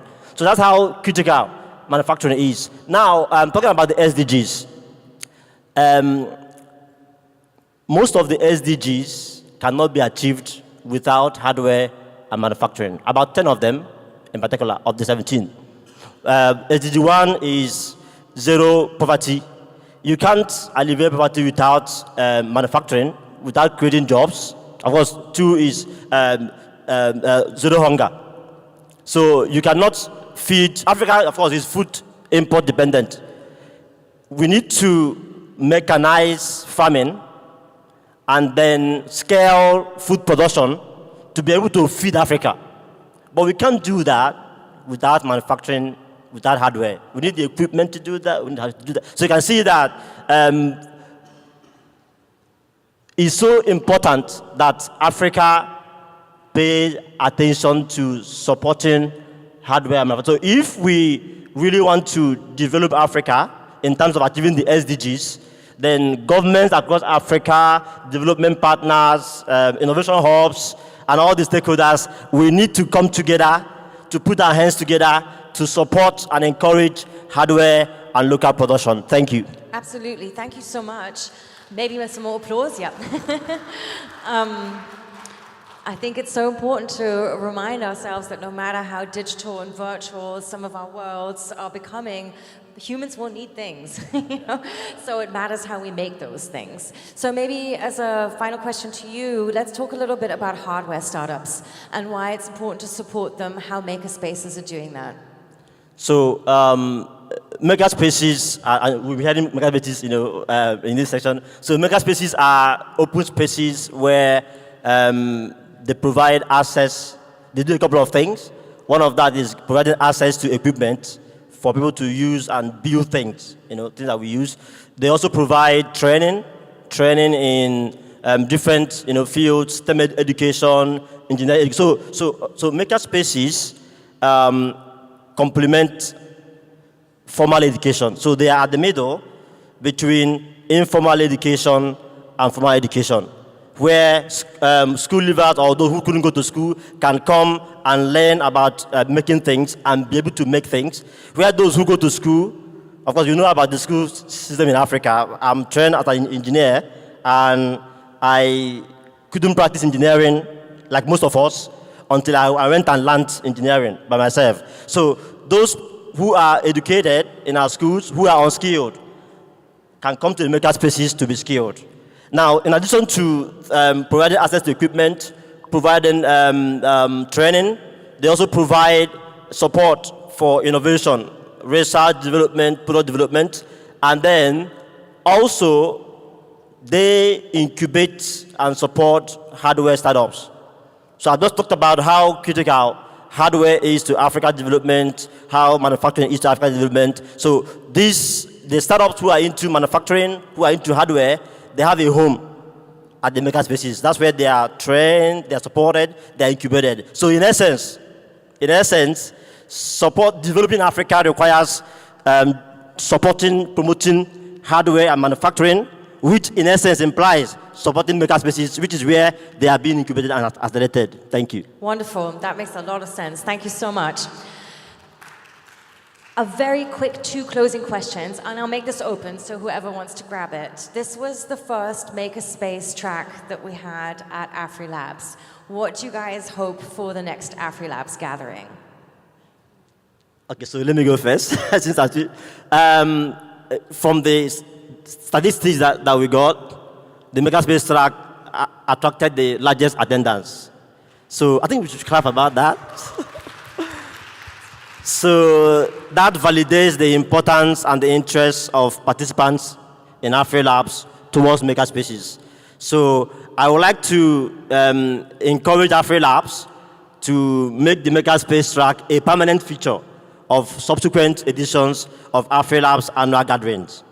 And then I also want to thank the champions who helped to put together the track, the makerspace track. Although I, tried to pioneer, tried to lead, but I couldn't have done anything without an incredible team of stakeholders who came together, joined hands with me to make it possible. So I want to thank all the track champions who made the pioneer edition of the makerspace track a huge success. And I also want to thank the sponsor of the makerspace track, Riser Funds, for helping to make it possible to have the makerspace track. Thank you. Thank you. Any additions? Because otherwise I'll throw the last closing question this way. Any AfriLabs members, innovation hubs that do not yet have makerspaces, what would you say to them? Actually, of course, we want to thank all of you who have decided to stay here to listen to us, because it is an important topic to talk about makerspaces, because that is the beginning of manufacturing. Because makerspaces are the ones providing the space where, do you know, most researchers normally feel so happy when they publish the research. But how many researchers do we do in Africa? There are so much. What would happen if we move them into commercialization? And that is where Racer Fund has been very brave to face the makerspace world to be able to support commercialization of research and also supporting makerspace. And so our vision is, if innovation spaces we have can have, let's say, micro makerspaces within their spaces, so that as you support innovators who are coming up with ideas around hardware, then they have a space where they can actually prototype. Because a lot of investors also will tell you that we only support a working prototype, which actually has gone to the market. Then who is helping this prototype to come to life? So maker spaces are very important, and we appeal to innovation spaces. Maker spaces can help you establish such through collaborations, because we agree that we are walking this journey together. Thank you.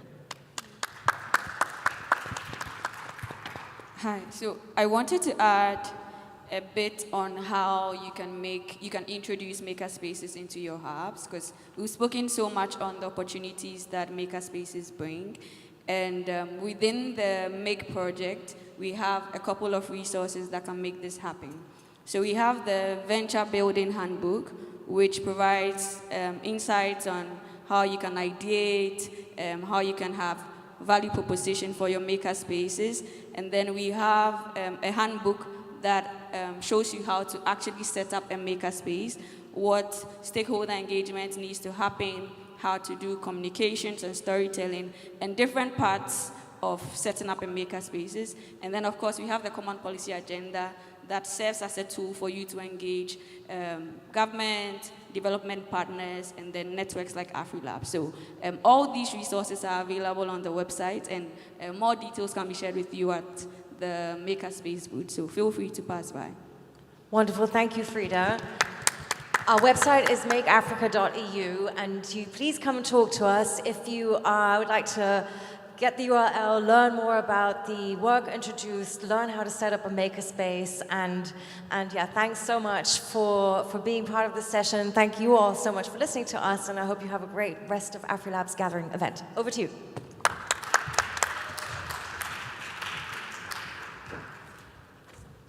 Thank you so much. Makerspace is so important. Please, as you gather for that lovely shot, just to let you know the tea break is happening now in the rooms, in the parallel sessions.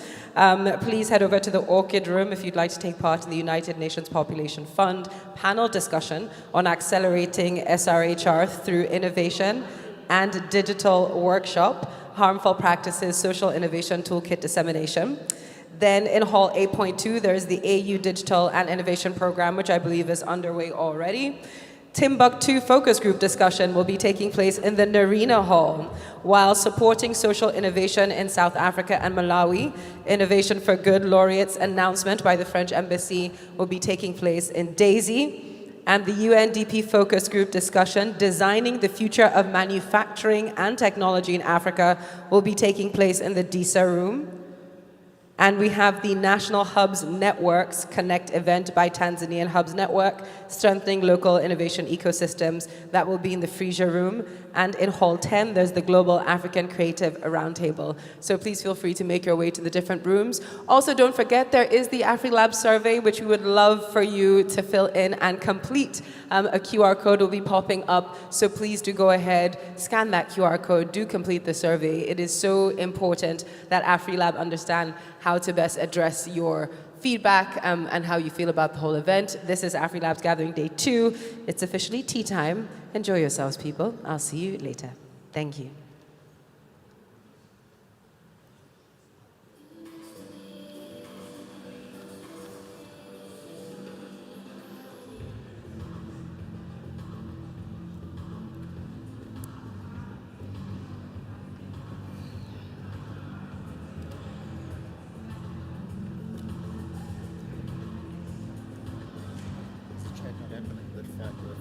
They're trying to push it to after lunch.